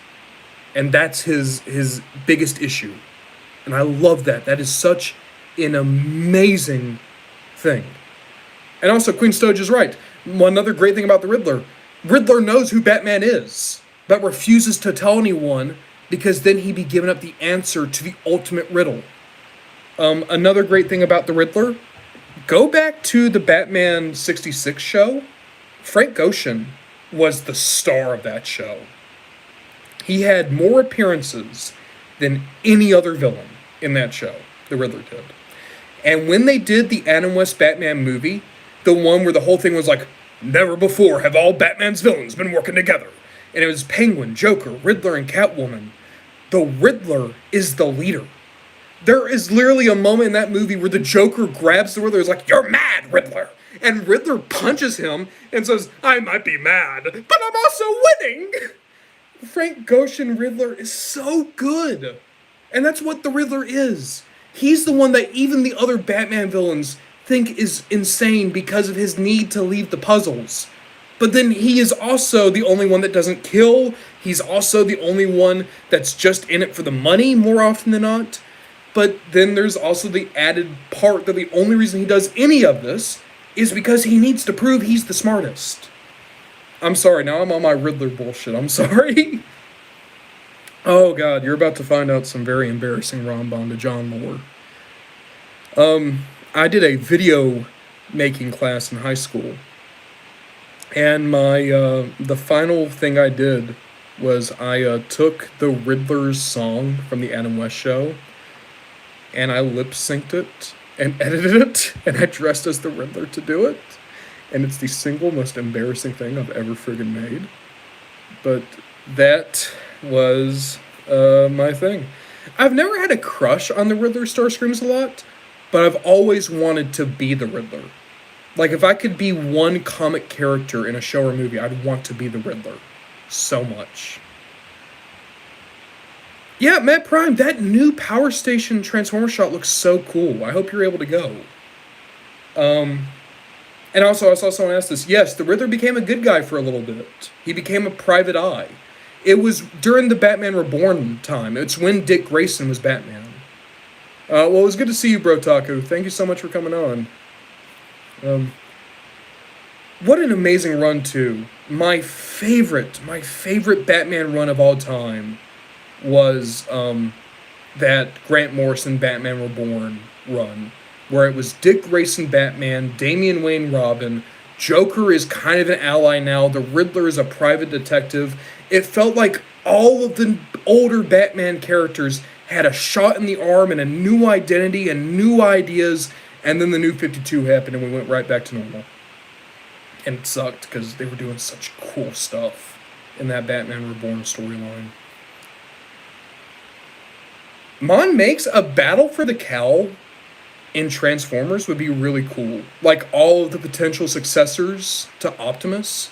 And then just like Battle for the Cowl, the one who needs to take it up is the one who doesn't want it. Hot Rod doesn't want to be Rodimus. But because of that, he's the only one worthy of being a Prime. I would actually love a story like that, where like you see Ultra Magnus and all the other like potential successors coming out.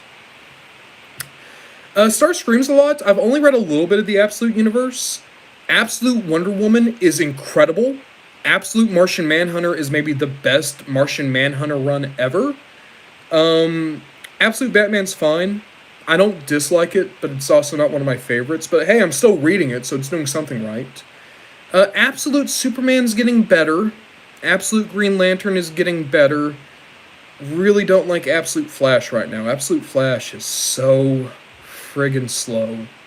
Which is ironic that the Flash one is the one that has the super slow story right now. And then they're about to do Absolute Green Arrow. I'm curious how they're going to do it. Jay Prenner, Riddler has solved the anti-life equation. He stole a mother box. That's a whole storyline. I think that's what kicked off the war of jokes and riddles. Like, Riddler is almost, if not smarter than Luthor. In one of my favorite stories ever, Kingdom Come, Luthor gathers the smartest supervillains, and he had to invite Riddler. So, random onomatopoeia, Ollie did get his head bashed in, but there's probably going to be a different Green Lantern. They might do like how they've done with Green Lantern and have a new character. Or maybe just do like they did with Flash and just, instead of doing Barry, they're going straight to Wally. Maybe they're going to get like a legacy character. It's probably not going to be Roy, because we have to assume Roy's the one who ratted him out. I don't think it would be Roy, because random onomatopoeia, Ollie told Roy about his plan and then he got found out. So I think the idea is that Roy ratted him out. Unless maybe they had already been listening to Oliver's calls, I guess. I don't know. There's a lot of ways you could take it. Maybe it could be Dinah. Instead of being Black Canary, maybe she's Green Arrow. Maybe she doesn't have the voice in this run.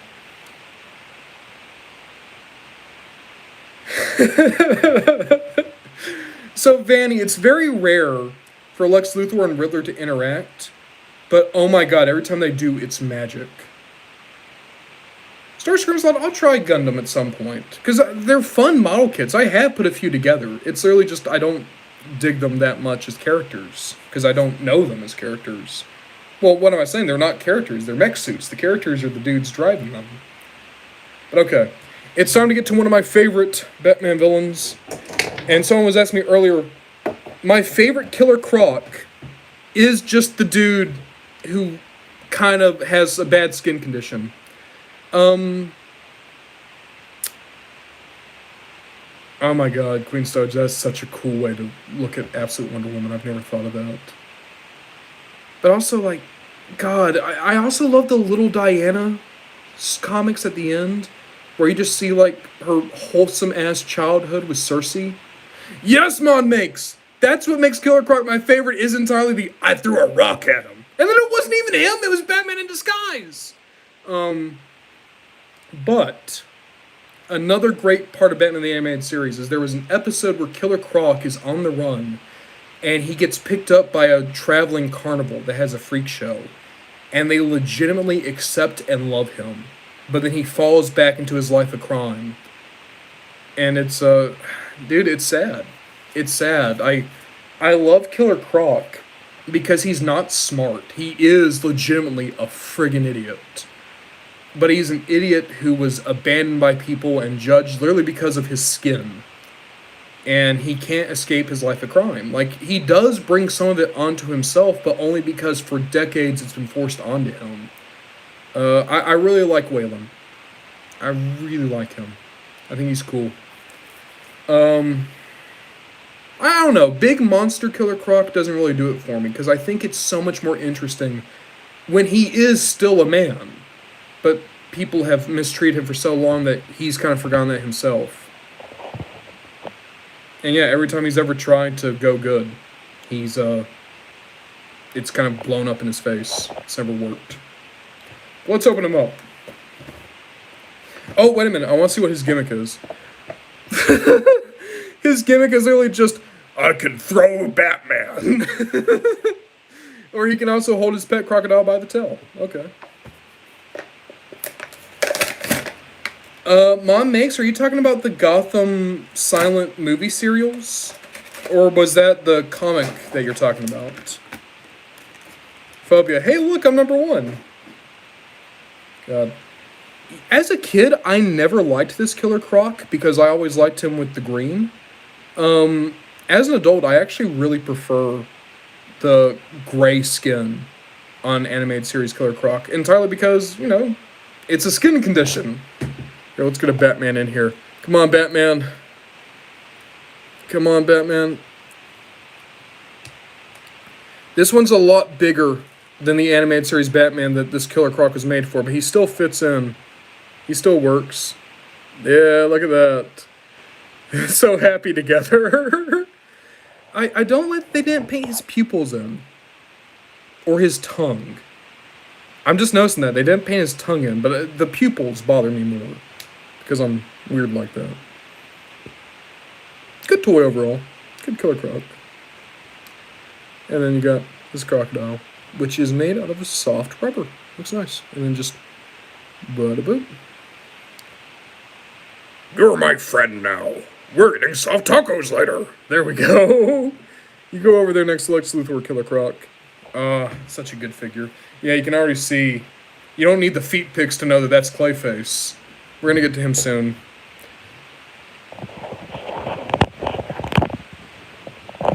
Wait. So, we still have a few people. We still have a few people to open up. Who's the next superpowers guy? It's Black Manta. Alright, one of my low-key favorite supervillains. Really like Black Manta. Black Manta, who legitimately is important to the history of comics, because he was one of the first major black characters in comics. He's also, I believe, the first canonically autistic character in DC. But Jesus Christ, it's... If you don't know, the way they try to depict people on the spectrum through Black Manta is... It's real rough. It's gotten better. But, like, when they first introduced the idea that Black Manta was on the spectrum, it was real bad. The way that they were, like, so ham-fisted with it.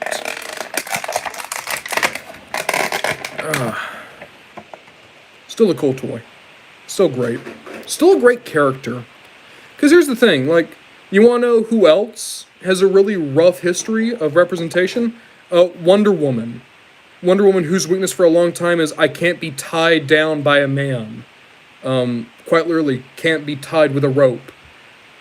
But then, like, if I can accept that Wonder Woman has changed as a character and now legitimately does represent the things that she was supposed to, Black Manta is very similar. I think it's just, it's rough for Black Manta because, the wrong people were on Black Manta for a bit. But still, like, look at this design. One of legitimately the best designs for a villain ever. Such a great, simple, super simple look. But, like, you see his silhouette, there's no mistaking who it is. Ah, Phobia. You hated Aquaman and Black Manta because you hated the water. That makes a lot of sense. Tended, Wonder Woman is up there for me, too. Like, if I were to say like my favorite DC heroes, Superman's my favorite, Nightwing is my second favorite, Wonder Woman's probably number 3. It's weird. I'm not big on Batman, but I'm big on the other members of the Trinity and also Nightwing. I don't know, there's something so good about Black Manta's design. It really is. It's one of the most simple and yet clean and striking designs you got. Yeah, he was good in Injustice 2. Also, one of the better designs in Injustice 2, mostly because it was just his comic design, basically. And again, the movie, Black Manta, was basically just his comic design. Tended winner, yes. However, because of the exposure, we got a lot of good Wonder Woman comics around that time. Like, we got Earth 1, we got, was it Blood and Guts, which was really good. And then we got Absolute Wonder Woman, which is just incredible. Oh my god. Absolute Wonder Woman's really, really good, guys. Absolute Wonder Woman's really, really, really good. It's great.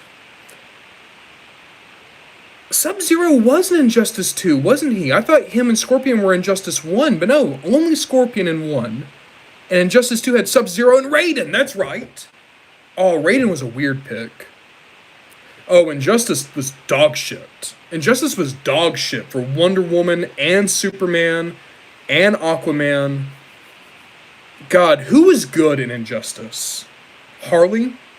Like, I think Injustice did right by Harley. Was it just Harley? I think it might have just been Harley. I say that. Injustice Brainiac was okay. Yeah, Plastic Man just over there. Plastic Man should have been an Injustice. Blue Beetle, like, yeah. Okay, him and Firestorm did okay. Flash, sure. If you're taking Injustice 1 and 2, he did okay. Dr. Fate got motherfucked. Jesus. They butchered Dr. Fate.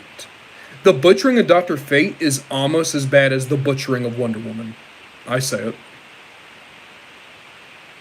Luthor. I know that the idea of Injustice is, what if Superman and Luthor were friends? Even still, I think that took so much interest away. Because what if they kept Luthor right? But it's like, now that Superman actually is, like, wrong, you can have Luthor who is boasting about the fact that he always saw through him. Like, Luthor could have been so good in Injustice 1, and they ruined that. Hey, Weaponized Toy Car. We're talking about Injustice, and what few characters got a good representation in that game. We got Blue Beetle, Firestorm, and, oh god, Black Manta just fell. We're gonna do the other Metamorpho now. Metamorpho, who kind of looks like he's doing the people's eyebrow. Like, he doesn't look like The Rock anywhere except the eyebrows. Yeah. There we go. Metamorpho. But I'm always going to have a soft spot for Metamorpho, Black Lightning, and Katana. Because in Batman the Brave and the Bold, they were the Outsiders. And that was like one of the first episodes I ever saw. Was Beware the Outsiders.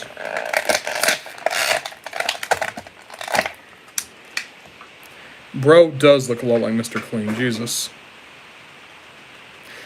So Kristen Red Hood, like, gameplay was great in Injustice, but he's not actually in the story. His arcade ending is good, but, like, he's not actually in the story of Injustice 2. Again, that's a character they kind of wasted, who would have been really interesting in that universe, especially if you're going to have Nightwing get murked. Another character that got done so dirty in Injustice is fucking Nightwing. Jesus Christ. Damian got done dirty. See, Starscream's a lot. Well, I hope you enjoy Weaponized Toy Car. I'm sorry. DC, like, I think we've talked about this before. Like, Transformers has always been important to me, but, like, DC has always been neck and neck with Transformers, and there's a lot of times where DC has been more important or more a thing I'm interested in. And right now I'm really excited because I'm almost complete on a DC collection I really like. Onomatopoeia, I'll be honest, Nightwing becoming Deadman doesn't bother me. How they did Nightwing throughout that entire story sucks. But I kind of like the idea of Nightwing becoming Deadman because, they're both acrobats. Like, there's something thematic there where I can understand how you come to the idea of Nightwing becoming Deadman. It could have been done better, but the idea alone, I think, is kind of cool. They never did anything with it, though. That's what sucked.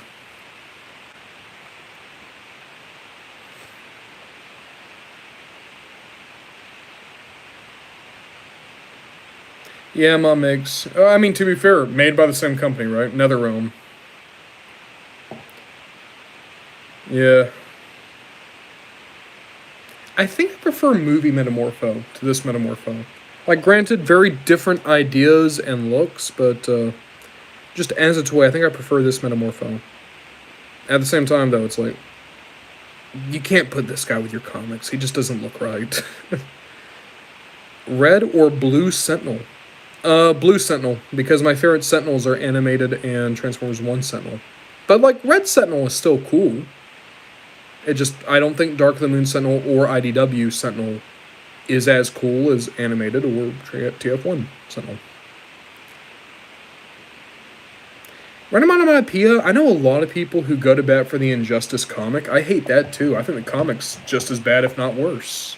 Because, like, at least with NetherRealm, those guys aren't comic writers. But, like, the comic was written by people who should know better, who should know how to write these characters. Truth be told, I think the best Injustice thing, period, was the movie. Because you had Plastic Man, who, thank God he was there to, like, lift the spirits. And then I liked the fact that Superman kind of redeemed himself by the end. I've said this before so many times. If you get Superman, and your first thought with Superman is, what if we made Superman evil?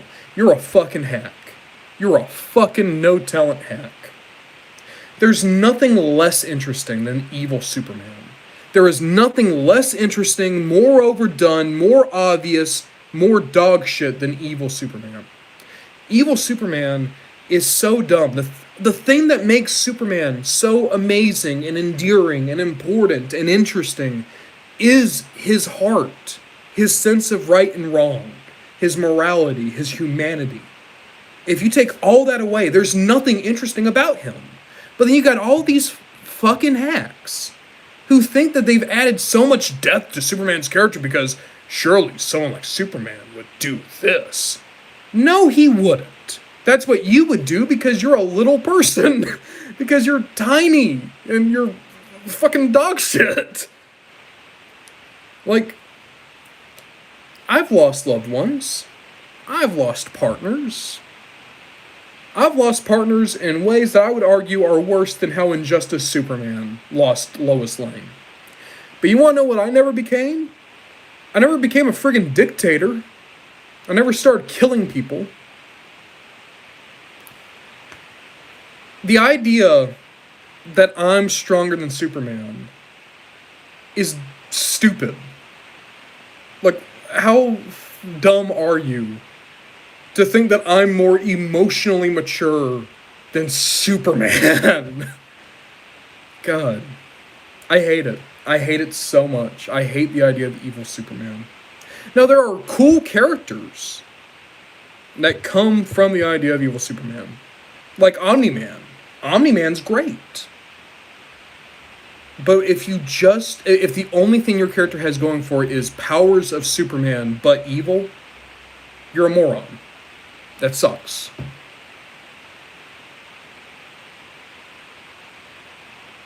I don't know. Am I saying that you can never make an antagonistic Superman? No. I think some writers out there have done it and do it well.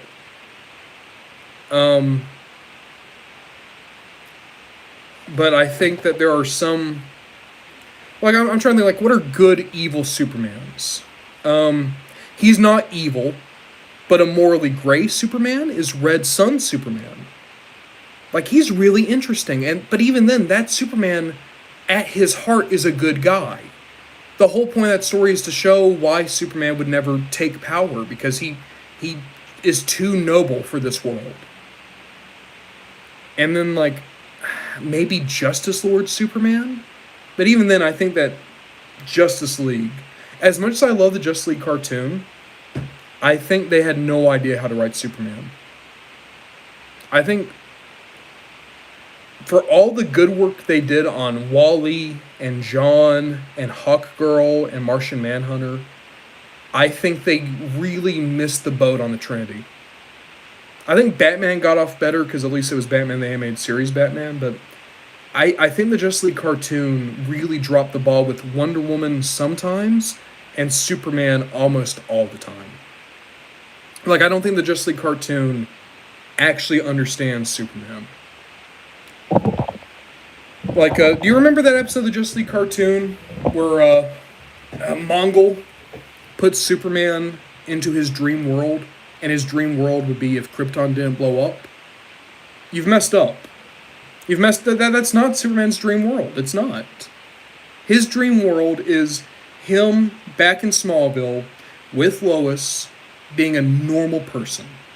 Superman's dream would be to just be on a farm again, have a nice, quiet life in a world that is peaceful. That would be Superman's dream, not him being a friggin' millionaire on Krypton. I think that's my biggest problem with the Justice League cartoon is they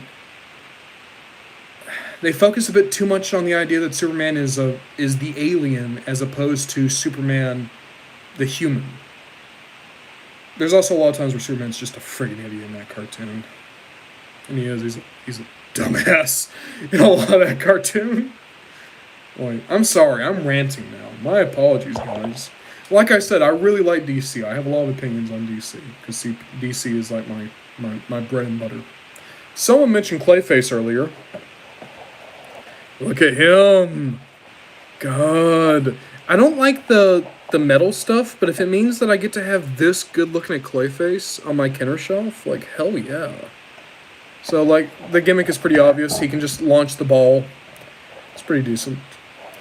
Cool looking Clayface. Cool looking Clayface. I just noticed. The prototype has pupils.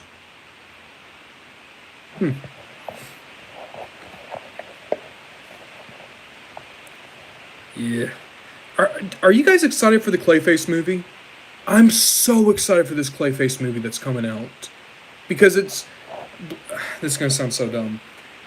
The reason I'm excited is because this script is very similar to a, like, for fun script I wrote when I was in high school. Where I wanted to basically do The Substance. Where it's a body horror movie. Hey, Rhythm Lensman, how's it going? But, like, back in high school, I wrote a dog shit script that was entirely Basil Carlo is mutilating himself to try to keep up with Hollywood beauty standards. And looking back on it, it actually is very similar to the movie that came out last year, The Substance. Granted, that movie is a million times better than my dog shit script I wrote in high school. But the idea that they're doing a practical body horror Clayface movie that's just about Basil Carlo, like, destroying his body. Ah, dude. I'm so excited for that. I saw someone ask about it. Yes, it's supposed to come out in September. This is a script that apparently has been, like, floating around Warner Bros. For years. And James Gunn was just like, yeah, you go do it. At Prime, Ron, do you think Harry Potter, if they make comic book, do you think it could be Marvel or DC?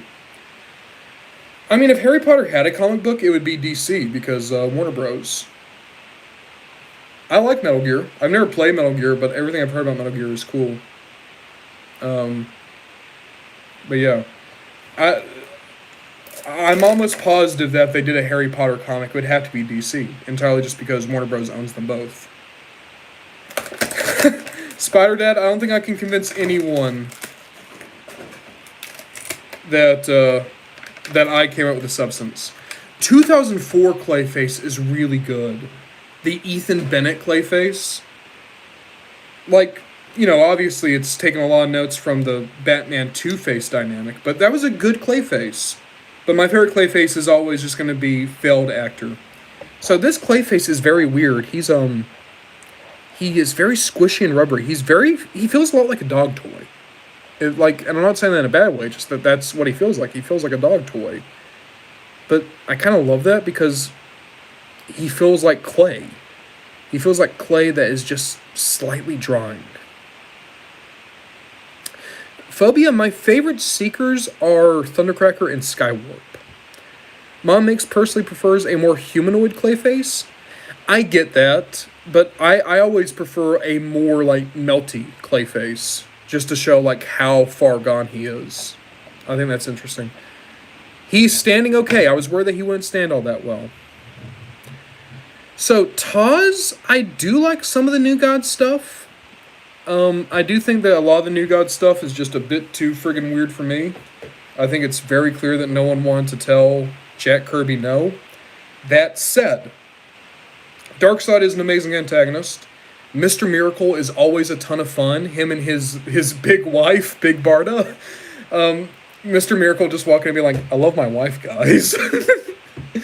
And I like Orion, okay. I prefer Mr. Miracle and Big Barda. But my favorite of all the New Gods, hey IDK, how's it going? My favorite of all the New Gods is absolutely Metron. I think Metron's so cool. He's such a great character. I love his design. I love the chair. Metron's so cool. And also, I love Metron because he plays a big role in the final episode of the Justice League Unlimited cartoon, where he takes Lex Luthor to the Source Wall. That's the reason I like Metron, is entirely because of that one thing. And apparently Young Justice did some cool stuff with Metron, but I never watched that far. IDK, Metron... So, okay, we're going to jump through a whole lot of loops. So, Thanos was originally designed to be a Metron ripoff.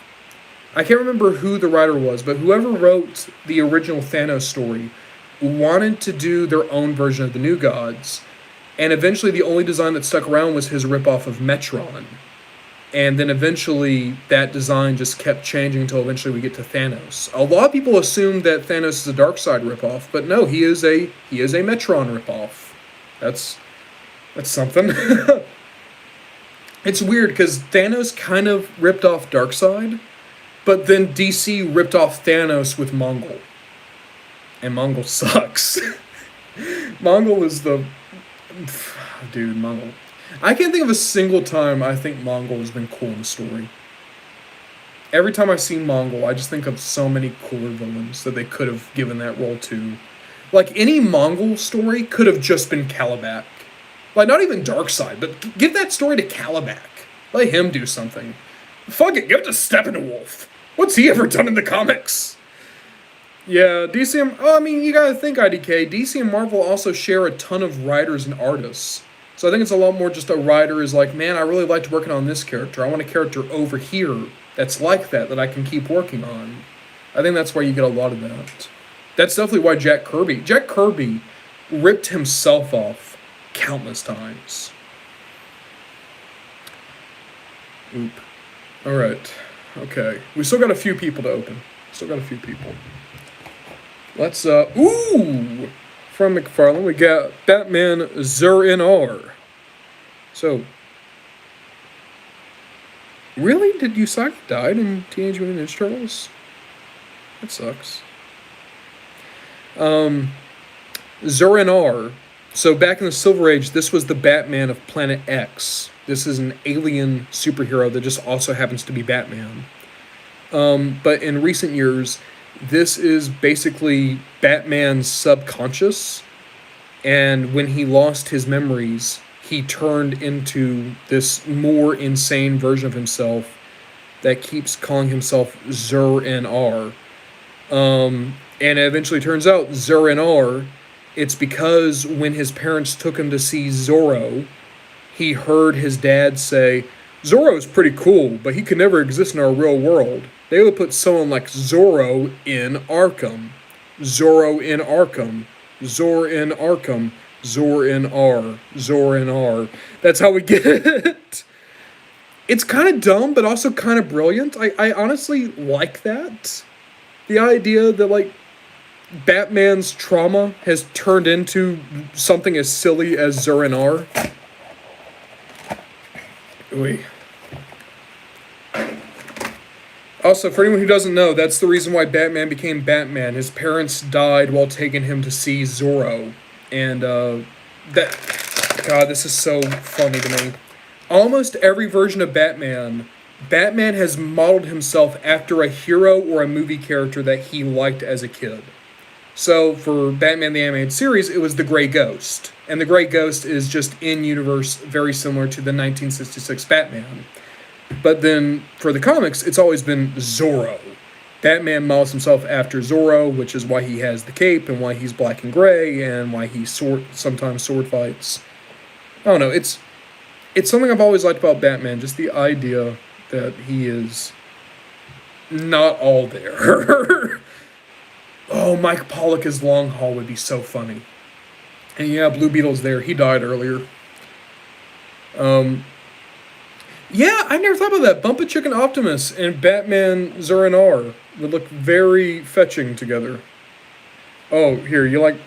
We did the size comparison earlier. Ooh, so Smame, I really like Batman Beyond. By the way, here's Blue Gold. Here's Booster Gold and Blue Beetle together. I really like Batman Beyond. I think Terry is a super interesting character. Truth be told, I like Bruce so much more as the man at the computer than as the guy out on patrol. I think, like, because they said they're going to do Batman the Brave and the Bold as the movie. What I really hope they do, because already you've had, James Gunn. James Gunn has said that they're very much inspired by the Grant Morrison Batman run, where it was Dick Grayson Batman and Damian Wayne Robin. What I really hope is that either this movie ends or at some point during the course of the movie, Bruce Wayne gets injured and can no longer be Batman. So you have going forward in the James Gunn DC movie universe that it would be Dick Grayson Batman, Damian Wayne Robin, and Batman is the guy in the chair who's like giving them the strategies. That's what I would really like to see on screen. Because I've always loved the Terry McGinnis, Bruce Wayne dynamic. And I think that would look really good on screen if it were Dick Grayson with Batman as his man in the chair. Oh, Chris Cox, Stephanie Brown is great. Stephanie Brown, I hate that Stephanie as a character has been so abused over the years. There were so many writers that had no idea what to do with her. But then I like how they eventually tied that all together to like make it canonical that Batman was just a really shitty mentor to her. And then she has the Batgirls comic recently where it was her and Cassandra Cain. By the way, Cass is my favorite Batgirl. Cassandra Cain's my favorite Batgirl. Stephanie Brown is still really, really good. I like her more as Spoiler, but it's cool that she's also a Batgirl. I love everything about her. I love that she is one of the very few friendly members of the Bat family. It's like her and Dick are the only two who know how to be nice, or at the very least know how to be civil. Great character, Stephanie Brown. But Dick Grayson's my favorite. He's always my favorite. He is always my favorite of the Bat family. What do I think about Tim? I like Tim too. I think Tim, even though my favorite person who was ever Robin is Dick, Tim is my favorite Robin. Because I think all the best stuff about Dick Grayson... Oh, hey, K-Sperry, how's it going? I think everything great about Dick Grayson came later on when he was Nightwing. I think Tim, as Robin, is the best Robin. And I like Damian, too. I like Damian for very different reasons than I like Tim. Kristen, I would give that one to Drift. No, I take it back. It'd be Springer, because Springer has that never say die in him. No, I've never seen the Red Hood plush. Did they do like a chibi of him at some point? Here, I got one more McFarlane Superpowers guy, and it's my Silver Age Brainiac. Oh, okay. Yamamoto. I don't know who that is, Cheesemas. I'm afraid I'm nowhere near as well versed on the Ninja Turtles. Come on, Brainiac.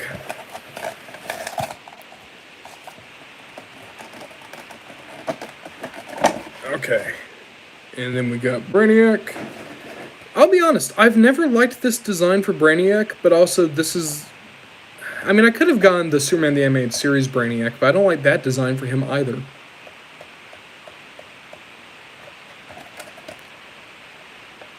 Oh, I didn't know that choosing this. Is this a thing where like, it's just its own universe?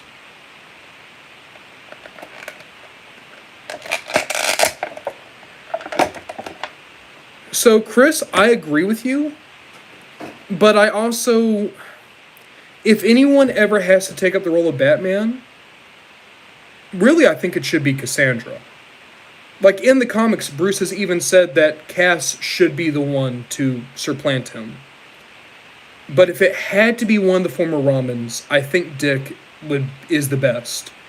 But the reason I love him as Batman isn't so much that Dick is Batman. It's a lot more that Dick has taken Batman's place in the DC universe, where Dick is now the top dog of Gotham, and he's in the Justice League, and he's being gone to for the Batman stuff. Like, to me, it would be more important for Dick to be in that spot than for necessarily if Dick was Batman or Nightwing. And that's what was so great about Nightwing 100, is when Superman literally said, Nightwing, we want you to lead the Justice League. And Nightwing ultimately decided not to do that. But I love that over all these decades of Nightwing's development, they've always stuck true to the idea that for whatever world comes after Superman, Wonder Woman, and Batman, Dick Grayson will be the person leading that new world. They've always been very consistent with that, and I think it's great. Oh, Drift or Bludgeon? Drift. Bludgeon's okay, he's cool, but I've always liked Drift more.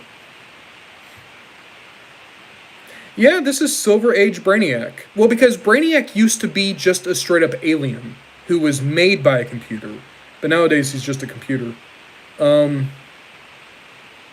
don't know, not my favorite Brainiac design, but also I got this for $4, and it's gonna look good on the shelf. Oh, in a fight? Probably still Drift. I think Drift could take Bludgeon. Why not? Okay, we got 6 left. We got 6 left to do. So, boop. This is from Superman the Animated Series. This is Supergirl. I have the Justice League Unlimited Supergirl, but she is super tiny. Like, she is half the size she should be.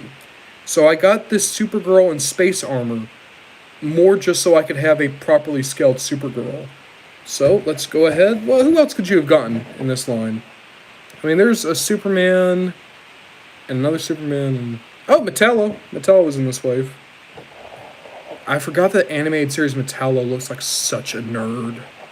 He does. I like Metallo, but he does not look good in the animated series. IDK, Supergirl is so cool. I love her a lot.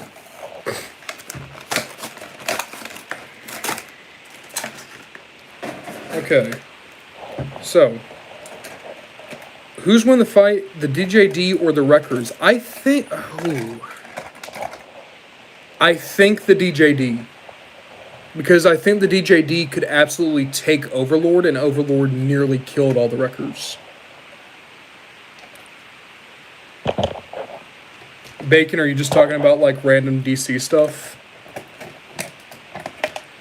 Here, I'm really hoping that all this comes off of Supergirl. It looks like it can. Okay. It's a tight fit, but it's coming off. Yep. Oh, yes. Okay, good.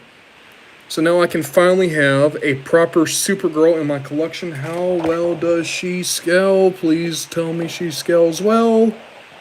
That's good scaling. I'm very happy with that. Okay. I love Supergirl.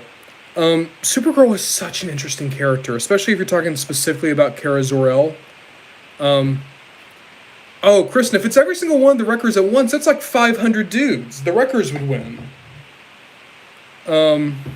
But, for anyone who doesn't know Supergirl, so she is from Kandor, which was the capital of Krypton, and her pod left Krypton at the same moment of Baby Clark. But her pod got trapped in an asteroid field, and she stopped aging. So she's 18 when she gets in the pod. The idea was they would land on Earth together, and she would raise the baby Clark. But then when she actually gets to Earth, Superman is now like 30 years old, and he's now the parental figure to her. And there's so much about Supergirl. Because unlike Clark, she actually knows what Krypton was like. She grew up on Krypton. That was her home, and it's all gone. And she had to prepare herself to essentially be a single mom, to raise her baby cousin. She had to mentally prepare for that just for it to completely go away. Just for her to land on Earth, and it's like, oh yeah, all that preparation you did, all that trauma you went through, I'm here, I'm fine, I'm Superman now. You want to be my sidekick? My favorite thing about Supergirl is she has just as good a heart as Superman. But she also has so much more trauma and so much more cynicism. She has seen the worst of the world. Superman, when he sees the worst of the world, he is a grown man, and he is able to process it, right? Supergirl, from childhood, has had to see the worst of the world. And she's lost that world. Like, her trauma, good God. We talk about Batman losing his parents. Kara's lost her parents, her family, every person she's known, every person who, from her planet, all gone, completely destroyed. And then, like, all the other members of the Justice League look down on her, talk about how she was, like, just the Nepo baby, that she's just Superman's little friend. And it's like, she was supposed to raise him. Like, the sheer disrespect she takes on a daily basis. And that's such a good character. Supergirl is such a great character. Right, I'm sorry, guys. I keep finding these characters. I just have a lot of things. It's because I never get to talk about this on the channel. It's because I never get to talk about this on the channel, so it's all just locked in my head. So whenever I get a chance to talk about it, it comes out. But yeah, so happy to finally have a proper Supergirl to have on the shelf. She looks amazing. Okay. Who else? Why don't we open up one of my favorite characters from the animated series? It's the Creeper! He's a bit wall-eyed, but that's okay. He's supposed to be a bit crazy. So for anyone who doesn't know, the Creeper is the reporter Jack Ryder. I'm pretty sure his name is Jack Ryder. And he got pushed into the same chemical crap as the Joker, and he came back up as the Creeper. And he's just the insane superhero. One of my favorite things with the Creeper is that Batman and Batman the Brave and the Bold literally just says, "Congratulations, Creeper. You show that hero can be in any person, even the criminally insane." I've always liked the idea that the Creeper is just like this weird asshole, but because he's a good guy, the other superheroes just kind of, they have to work with him. Bacon, real talk, if this Captain Cold video does well, I might talk more about DC. Because I would really like to do a many toys of about a few of the McFarlane lines. And I would do, like, a many toys of, like, maybe a couple of the smaller DC characters. It'd be really fun to do a many toys of the Riddler, or Lex Luthor, maybe. I would never want to do, like, Batman or Superman just because they've had thousands of toys. But I would really like to do, like, more DC stuff on the channel, because DC has always been one of my favorites. God, the Creeper looks so good. How'd they do the backpack? Okay, this is all just rubber. Oh, it just kind of holds there with friction. Yeah. So, random onomatopoeia. The way to go about this is to just go with a couple of the standalone stories, if you want to get into comics. Like, you could do All-Star Superman, you could do Kingdom Come, you could do the Supergirl storyline. Even better, if you go to almost any bookstore or comic shop right now, they do a $10 DC Compact series, where they take some of their best standalone stories ever, and for $10 you get them. See you, attended winner. But they've done some of their best stories ever in that line. It's such a great way to get into comics. And they've done some of Superman's best stuff, they've done some of Batman's best stuff, some of Wonder Woman's best stuff. Yeah. So random onomatopoeia, like, I really think this is a great time to get into comics, if for just for that reason that DC is doing those $10 compact books. So many good stories. Also, my main light just died, so we're back to just the light over there. That's okay. Makes Creeper look a little bit more unhinged. Look at him. He comes with a big camera too, which is great because, like I said, he's supposed to be a reporter. So it looks like we got a camera. We have a missile that's also a microphone. That's super cute. I was always really sad that Arkham never did the Creeper. Because, like, Jack Ryder was in all the Arkham games. And then they would do hints at the idea that he was also the Creeper, but he never actually showed up. I was really hoping that at some point during Arkham Knight, you would have had him show up as the Creeper. Okay, Bacon, Question, Plastic Man, and Booster Gold, those are the 3 characters to pitch me. If you want me to do the Many Toys Of. Those are literally some of my absolute favorites ever. Okay. There we go.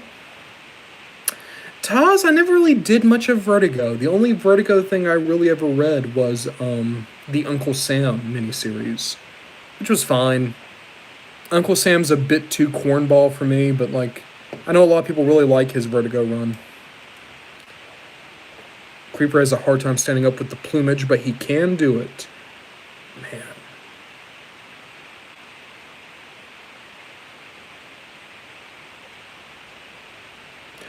Man, Prime, I'm really glad that you got that Hot Wheels Optimus. And it's amazing to me that it took so long to get a Hot Wheels Transformer thing going. Because that feels so natural. It really does. But I guess Hasbro and Mattel just never wanted to play nice. Was Jack Ryder in the Telltale series? You see, I never played those games. I know that Creeper was like in a handful of cameos in Justice League Unlimited. What else would Creeper have been in? He wasn't in The Batman. He was in Brave and the Bold for one cold open. I'm going to assume the Creeper wasn't in Beware the Batman. Cheesemas, that sounds like a really cool idea. You should do something like that. Like, I tell people all the time, you're not ripping me off if you do a video like the Many Toys Of, because I didn't even make that. Glenn Webb did. Like, if you have something like, oh, you really like Ninja Turtles, and you want to do a Many Toys Of for the Ninja Turtles, you're not ripping me off, you don't have to ask me anything, just do it. It's good.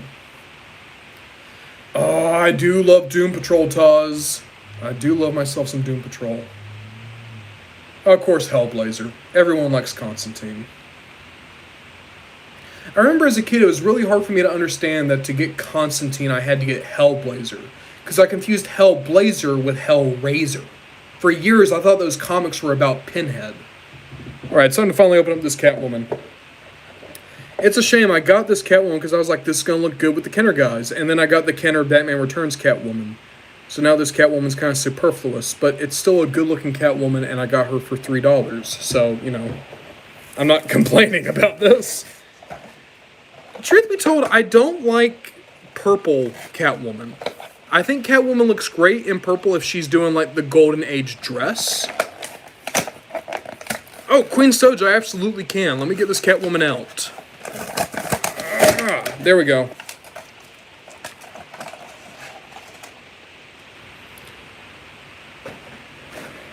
Oh, Cheesemas, absolutely. I'm willing to shout you out if you remind me. But also, I'll tell you this. Sometimes you put a lot of effort into videos and they don't do well, but then down the line they do well. Like, ooh, Rhythm Lensman. I'll check that out.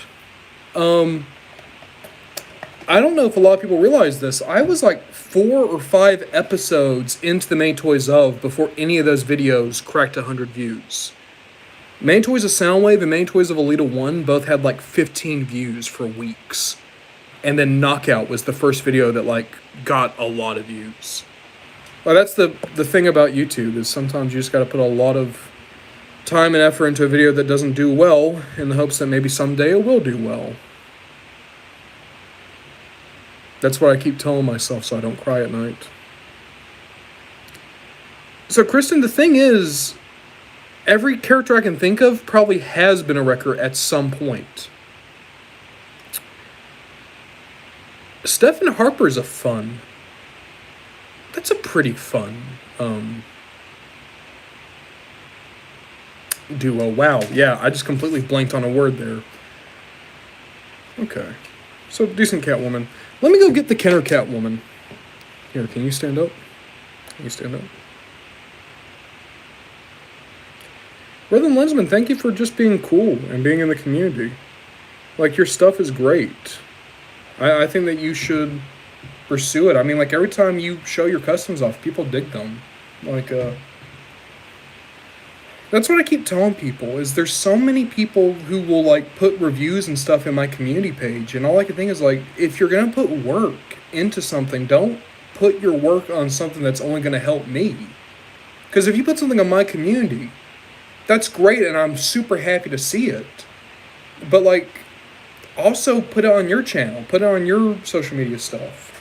Because then, like, you know, you can build your own audience and do your own stuff. I'm always happy to see. I'm always wanting to see. But I never want to be a thing where I'm benefiting off your work and you're not getting any of the credit you are owed. Let me go get that Catwoman.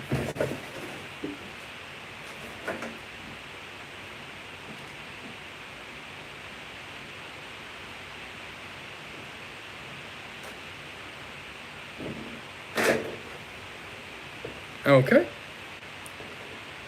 There is the Michelle Pfeiffer Catwoman from Batman Returns. So the Legends of the Dark Knight Catwoman is a whole lot taller, and I do like the exposed hair, but I think overall I do prefer the Michelle Pfeiffer Catwoman.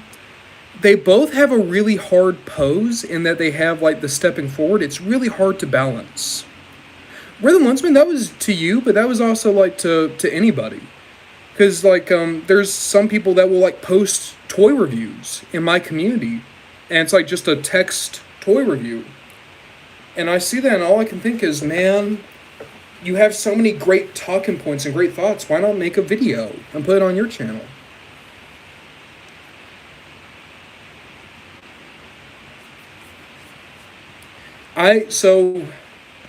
I love Catwoman, and this is not me trying to, like, define Catwoman by a relationship, but Catwoman is my favorite of Batman's potential love interests.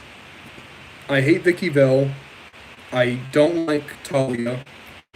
Was her name Saint Cloud, the one that was killed by Onomatopoeia? My favorite Batman love interest has always been Catwoman. I feel like they bring the best out of each other, but then sadly they also bring out the worst in each other. So it's always that relationship that sometimes it's the best thing ever and sometimes it's the worst thing ever. Yeah, Silver St. Cloud. Cannot stand Silver St. Cloud. What a nothing of a character. I think it says a lot, but the thing I remember most about her is the fact that she was killed by a D-lister like Onomatopoeia. Onomatopoeia. Jesus Christ. Is Onomatopoeia the most important DC character made by Kevin Smith? Like, who else is even up there, right? Did he make St. Clair or St. Cloud, whoever we just said? I know he made Onomatopoeia.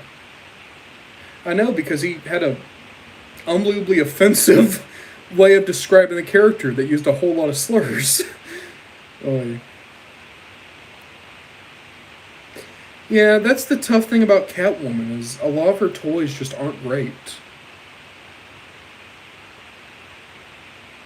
Yeah, Queen Sode, you're right. You see, it's so weird that I love the Perfect World Batman episode and hate the Perfect World Superman episode. But I think it's because the Batman episode is actually... That's right. That's how Batman's perfect world would be. Ooh, whole lot of comments all at once. Yeah, and Bacon, the thing with Tom King is that Tom King's books always have a ton of good ideas. But it always feels like Tom King gets, like, very impatient and then things get, like, hot-shotted very quick. Tom King always starts off pretty strong and then it kind of falls apart. So Queen, I know that it was a comic, and I know that is in the comics, but I still think that's wrong. I don't think Superman's dream world would be him on Krypton. I think that's a betrayal of who Superman is, because Superman loves Earth. Superman, like, there have been countless times where if he's had to choose, he's always chosen Earth over Krypton. So the idea that his perfect world would be him on Krypton, that just makes no sense.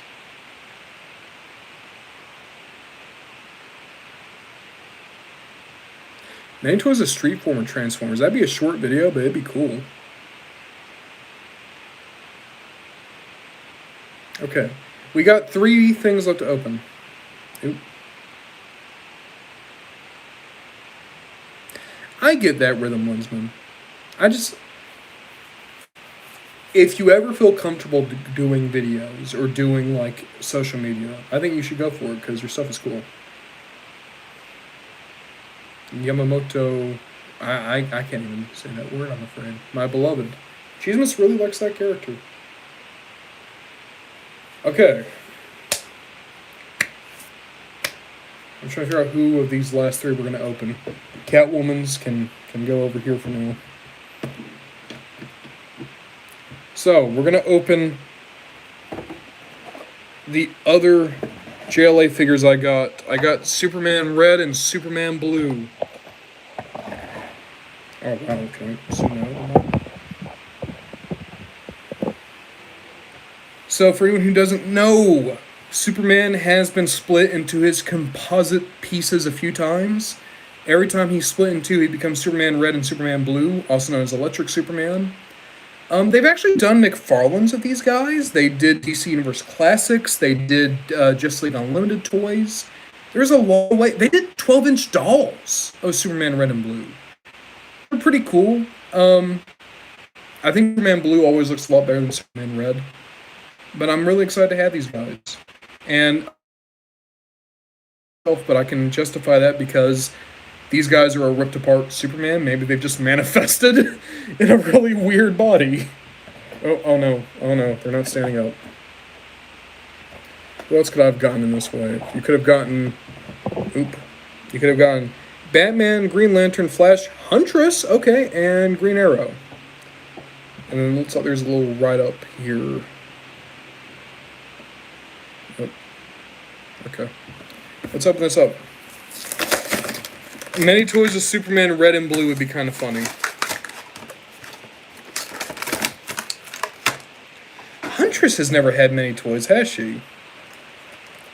Because, like, Huntress has had the JLA figure, a DC Direct, DC Universe Classics, McFarlane, Justice League Unlimited. I'm sure Huntress has other stuff. But those are the only ones that come to mind. So yeah, this is a really simple toy. It's 5 points of articulation. You can see they do not look at all like the Kenner style guys. Super weird looking. Also,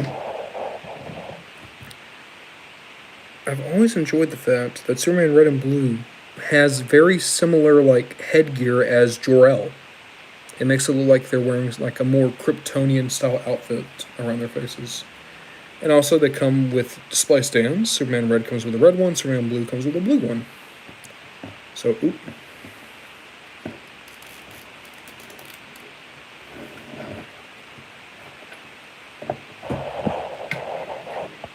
Okay.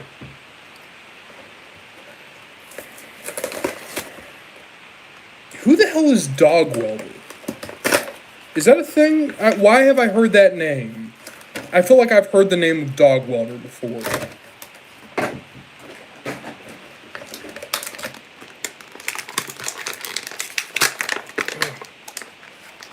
So, Flamelord, I prefer Superman Blue. I think that's a better design overall, but I think it's just because I like blue more than red. I've always been more of a winter.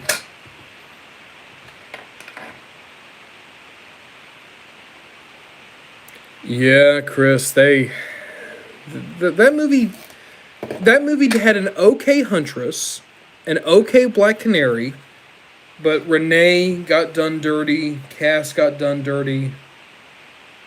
Black Mask and Zaz were fine. Like, they gave Zaz more personality in that than he's ever had in the comics. Dogwater sounds real bad. I don't like that. Is Dogwater DC or Marvel? Or is it like a Spawn thing?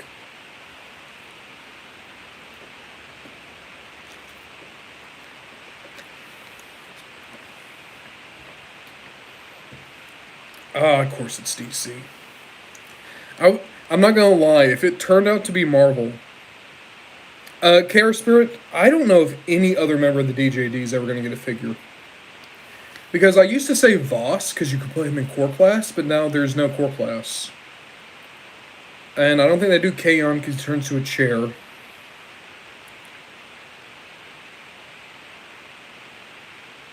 Oh, so Spider Dad, the peg is in the stand. There are toys where the peg is in the foot, and I can't stand that. But no, like the peg is not in this. Okay, Rhythm Lensman, I was gonna say Slipstream, but if you say that she's off the table, Acid Storm. Acid Storm, design and character. I like Acid Storm a lot. Alright. That leaves just one figure to open. Boop. Harley Quinn. And this was Harley's very first toy. This was the animated series Harley Quinn figure. And I'll be honest, as much as I like modern Harley, I think this is still my favorite Harley design. Like, I like Harley as the anti-hero. I love Harley as a character nowadays. I love her relationship with Poison Ivy. I love the fact that she is constantly an anti-hero but wants to do better. But I think I still... Oh, Chris, I love Wayne Family Adventures. But I think I still prefer Harley as, like, the Harlequin. I think this is still my favorite design for her. Who else would you have gotten? A lot of Batmans and Robins, and one Joker that's kind of rocking the Killing Jason Todd outfit. All right.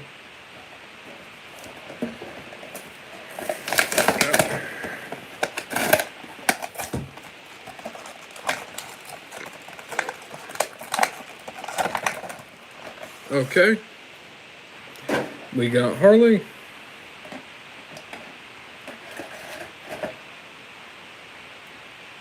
That always sucks, Cheesimus, when like a character you really like just doesn't get anything. For me, a lot of the rogues are that way. Like, we've never had a good Heat Wave or Weather Wizard. We've only ever really gotten Captain Cold and Mirror Master. And even then, I don't think Captain Cold has anywhere near enough toys. So we got Harley here. Harley comes with a boxing glove missile. And also with a big bang gun. I don't think she can... Oh, wow. Look at that. The thing is so big you have to hold the handle like that.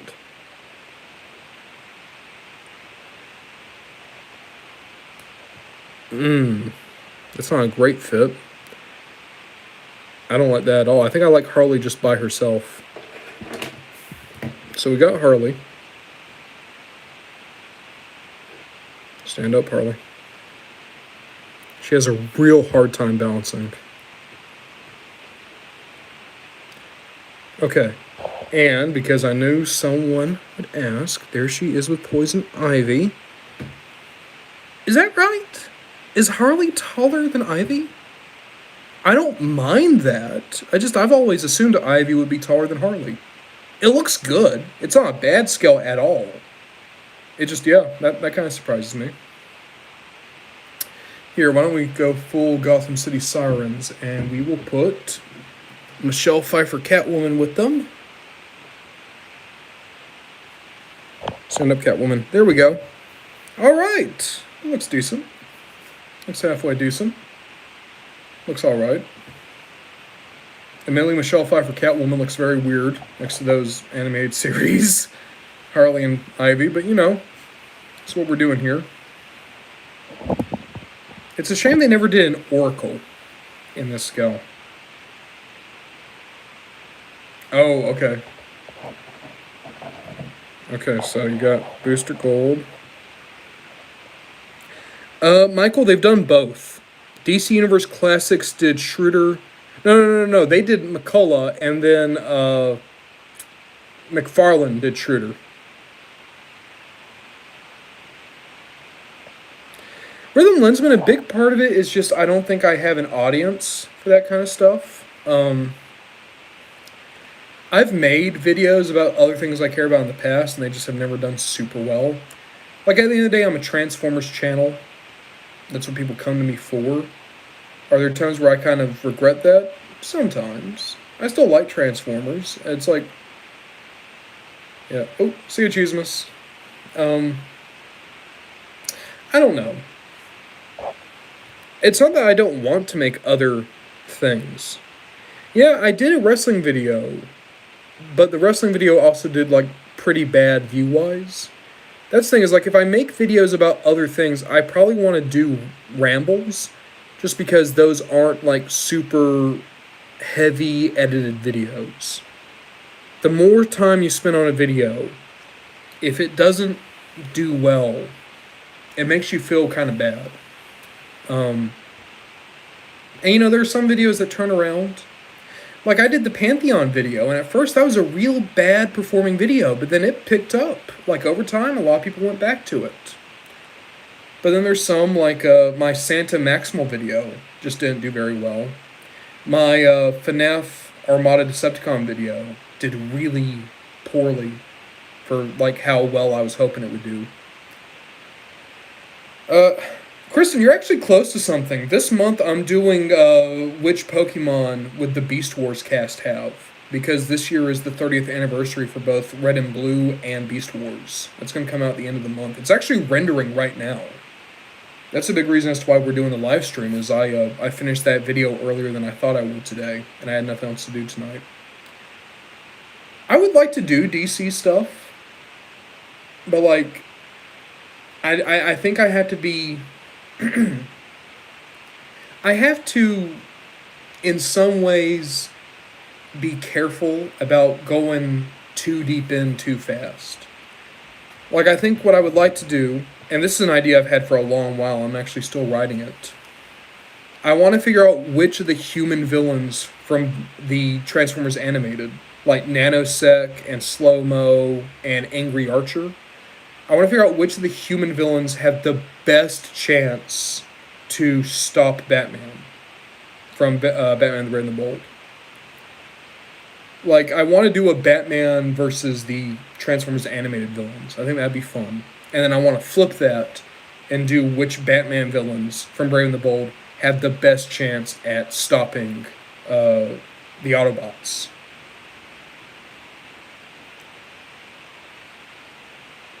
I don't know, Michael. I mean, I guess we're just going to have to see. And Rhythm Lensman... Oop, here, I'm going to go back up to your comment.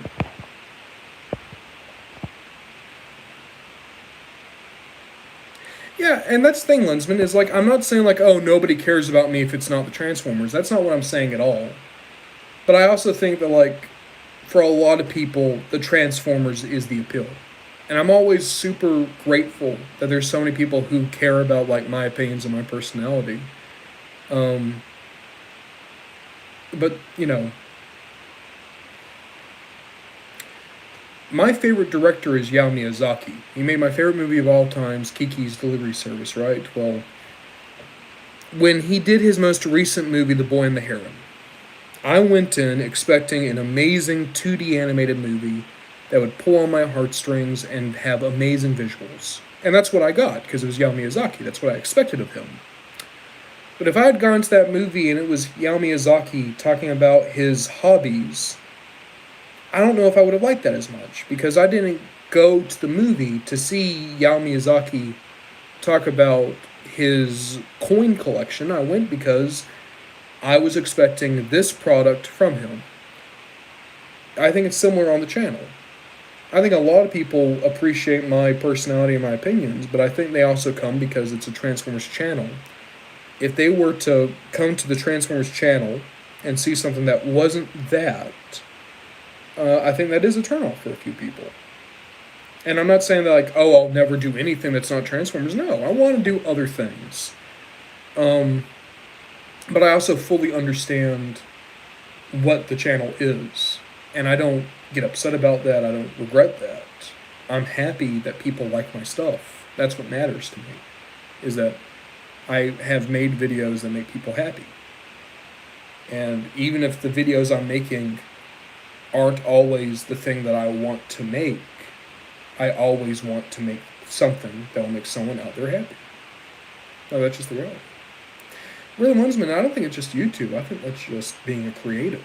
You know, you got so many comedic actors who hate being in comedies after a while because everyone just sees them as the silly guy.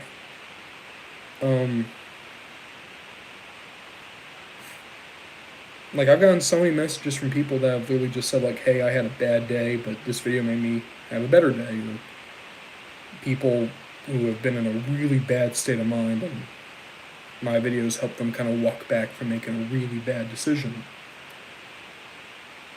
So it's important to me that the videos I make are videos that I think people will enjoy. And maybe one day that'll be DC stuff, and I would like it to be DC stuff. I want to work on DC videos, but at least for right now, I think it kind of has to be Transformers, and that's fine. Yeah, TJ Omega's dealt with it, Vangelis has dealt with it, JCC224 has dealt with it, any person that's done this. We'll talk about this. Chris Cox, the next time we do a live stream, we're going to talk about Stephanie Brown. Oh, we'll talk about the entire Bat family. Oh yeah, Christian Bale did howl in Howl's Moving Castle. That's funny. Mon, I don't know many DBZ memes, I'm afraid. Oop.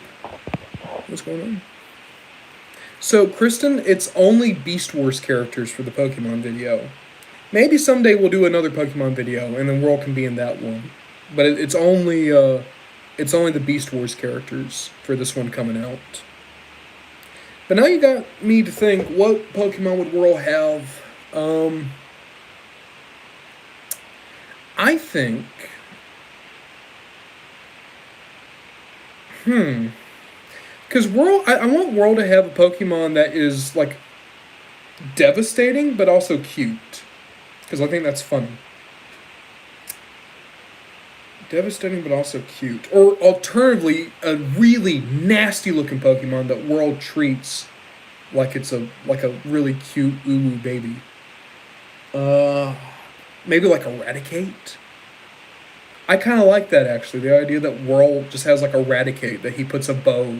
No! Whirl would have a Pinsir. Whirl would have a Pinsir. And then, like, just cover that Pinsir in, like, bows and stickers and things like that. That'd be kind of funny. That makes sense to me. Quinstoge, I don't think Mimikyu works for Whirl. I don't know. Who would Mimikyu have? So, spoiler alert for the Beast Wars video. Scorponok, I gave a Mimikyu. I think, like, Trubbish would be kind of funny. I think Trubbish should go to, like, Toxitron. No, Toxitron should have a Garbodor. Yeah, I like that. Oh, by the way, we never did this. Oh, there they go. They just keep killing him. I'm sorry, Booster Gold. Oh, he's going away now. He's died for the 4th time on this stream. Blue Beetle just keeps dying. Oh no, and now Killer Croc's coming. What are you gonna do, Killer Croc? Oh, Killer Croc's taking him to eat him now. There's no more Blue Beetle ever now. Blue Beetle's dead. Blue Beetle's dead for forever now. I don't know what this crocodile's doing. It just came back. I like this crocodile. This is Peter. Say hello, Peter.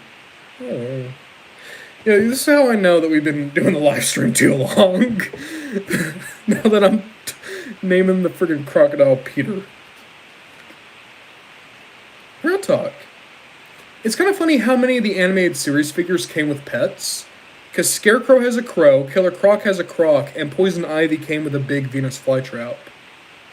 I bet you the Catwoman from the animated series came with a cat.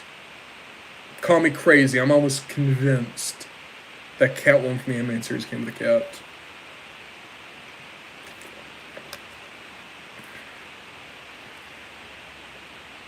All right, Spar Dad, get your daily Retgar mention in. Sorry, Rhythm Lensman. I don't know why DC keeps coding him like this. I would love the idea that Green Arrow has a brony. I know Catwoman has a ton of cats. I know that Catwoman toys have come with cats too. I'm just curious if the animated series Catwoman figure came with a cat, like the vintage one, because I know the McFarlane one did. Inspired at Lex Retcar. We know that now. We didn't know that before. This is a big revelation. Spardad, I always thought that you hated Retgar. I thought that you were all about flywheels. Not flywheels. Flytrap. The dump truck from the GoBots. I always thought that was your favorite. Oh no. There's Killer Croc. And there's Bane. And Bane has to now be tough, so we gotta job out Killer Croc. Oh no, he's picking up Killer Croc. Oh no. Oh no. Oh no. Oh, he took out Harley. Bane is such a... What are you, Bane? What are you? Oh, now he's raising the roof. Bane is everyone's, 40-year-old stepdad. He just wants to convince us he's cool, or that he was cool at one time. You've never been cool. You get your broke ass out of here. Get out of here, Bane. There, Bane's gone. He's gone. Now this guy's cool. Look at him. Random onomatopoeia. Do you hate sea spray?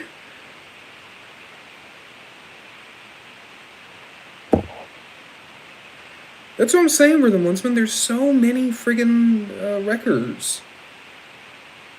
You could do a full team of just Decepticons, and a full team of just Maximals, and a full team of just Autobots. And I'm willing to bet you could do a full team of just Predacons. Okay, Blur would have a Vigoroth, because they both run a lot. I think Drift would have an Eevee, because it shows that there's many life paths he can take. He could have either remained Deadlock, or he could have become Drift, and that Eevee represents that.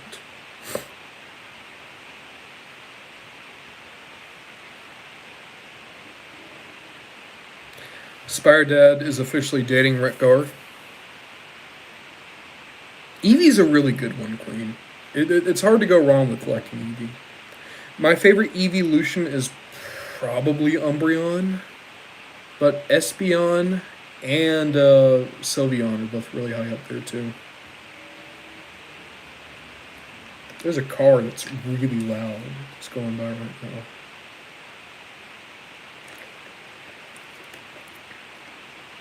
Are you guys aware that we've been going for 2 hours and 40 minutes? Hell yes, Sylveon does. Dude, Sylveon and Azumarill, those are the trans icons of Pokemon. I don't even know why Azumarill is there. Not Azumarill. What does Marill turn into? The bunny one. No, that's her name, Azumarill. Yeah. Yeah. Love Azumarill. They're great. Because it's Azurill, and then Marill, and then Azumarill, yeah. Going crazy here. I'm trying to think, which one of you represent me going crazy? Furret's pretty good, though. Furret's pretty good. Well, here's the thing. Furret gets claimed by every group, because Furret is an ally to every group. Honedge? I don't think Honedge works for Drift. I think Honedge works better for Cyclonus, because they're both ancient. There is a gun Pokemon. There's a Remoraid and Octillery. Remoraid's a pistol and Octillery's a tank. It doesn't look like it, but that was the idea, is that Remoraid is a pistol. So there we go. Megatron would have a Remoraid, because gun. That's what I'm talking about, Rhythm Lensman. There's too many goddamn wreckers. Being a wrecker is like being an Avenger. Everyone's been in there at least once. Ravage the Turtle, I'm afraid I don't have the Action Series Soundwave. I hate that you're having that issue. Have you, like, gone online and seen if anyone else has it?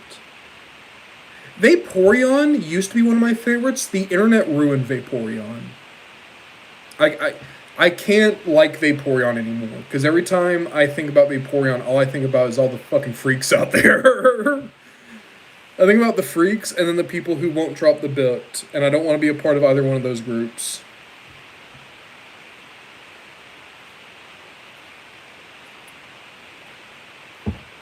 Here, I want to try to launch Clayface's thing. All right, here, get the camera. So the idea is that I'm supposed to just just pump him, right? So, oh, that actually kind of worked. Huh. I was not expecting that to go. It actually kind of worked out well. What a freak Clayface is.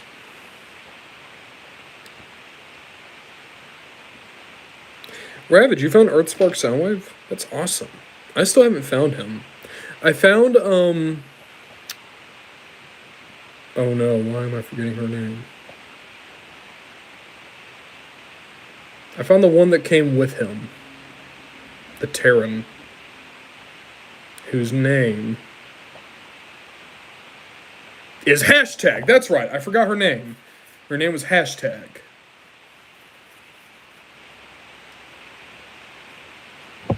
I got it. Queen, thank you for helping me out, but I was able to remember it on my own, like a cool person. I figured it out.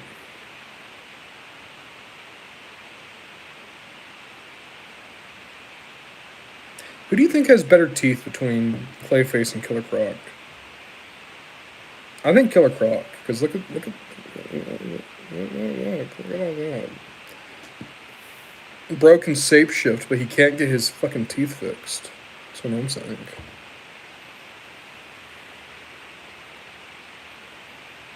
That's fair, Ravage. That's very fair.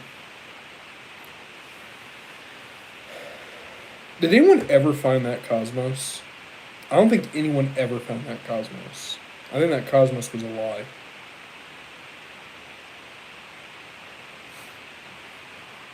Yo, everyone always talks about Harley Quinn, Poison Ivy, and Catwoman. Look at this group. This is my Gotham City Sirens. Alright, see ya, Michael. I want to see a team up of Bane, Clayface, and Killer Croc. And also Blue Beetle is there, I guess. Oh no, Blue Beetle died again. Quentin, I don't think I have. When you say knockoff, do you just mean like someone ripped off the mold, or do you mean like third party? I don't. In any case, I don't think I have. I think all the stuff I got's official.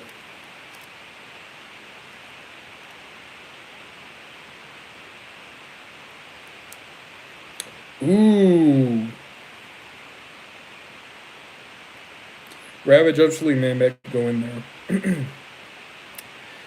I think Hound would have a go lurk. Like, I think Hound, while he was exploring nature, would just find this ancient robot that has become one with nature. And then him and Hound would go and have adventures. Yeah, Quentin, I don't think I have any of those. I don't have anything against them. I just don't think I've ever been in a position to buy any of them. Or if I have, I just didn't want to. Well, guys, we have been going for 2 hours and 50 minutes. I think we're going to call it quits. We opened every single one of my Retro DC guys, which means I get to finally finish my shelf. That's awesome. Hopefully we're going to do another live stream again soon. It just kind of depends on, like, work and life and things like that. We're probably going to just keep opening DC guys for a while, because I have a bunch of DC things to open. Maybe next time we'll open some of the Superman movie toys or the multiverse figures I've been collecting. But thank you guys so much for, like, just hopping on with me. Like, ooh, Reverend Lensman Off-Road is totally worth it. That's a really fun toy. And it's a toy that we'll probably never get that design again. That's probably a one and done. But yeah, like, thank you guys for, like, just sitting with me and talking about DC. Because, you know, I love talking to you guys all the time. but there are times where I don't necessarily enjoy talking about Transformers all the time. So it was really fun to talk to a lot of you guys for a long time about DC, because that's another thing I really love, but because it's not my job, it feels a little bit more fun to just talk about DC and talk about weird and cool stuff with DC and play with some amazing toys that I can't wait to get on my shelf. But thank you guys all so much for watching. Tomorrow's a Captain Cold video, so if you like learning about DC stuff, tomorrow I'm literally just talking about why I want Captain Cold to be my husband. But thank you guys so much for watching, and we will see what we get up to next time. I'm gonna start to wind down the stream, but yeah. Ooh. Yeah, we're gonna do some Captain Cold stuff. And you know what? You guys have you've turned me around on this. I might try to do some DC stuff, like dedicated DC stuff. I don't know what it is yet, but I'll figure it out. But I hope you guys all have a good night, and hopefully we're gonna do a live stream again before too long. But oop. Alright, the Queen wants many toys of Bumblebee, Rom, and Scorponok. Sick. Alright. Oh, hey, Not So Alex. I hate to say it, you kind of hopped on right as we're about to go. Yeah, sorry, Not So Alex. Alright, well, I feel bad to leave right when you hop on. We're in a Discord server together. If you want to talk, we'll just talk there. But see you guys, and we will see what we get up to next time.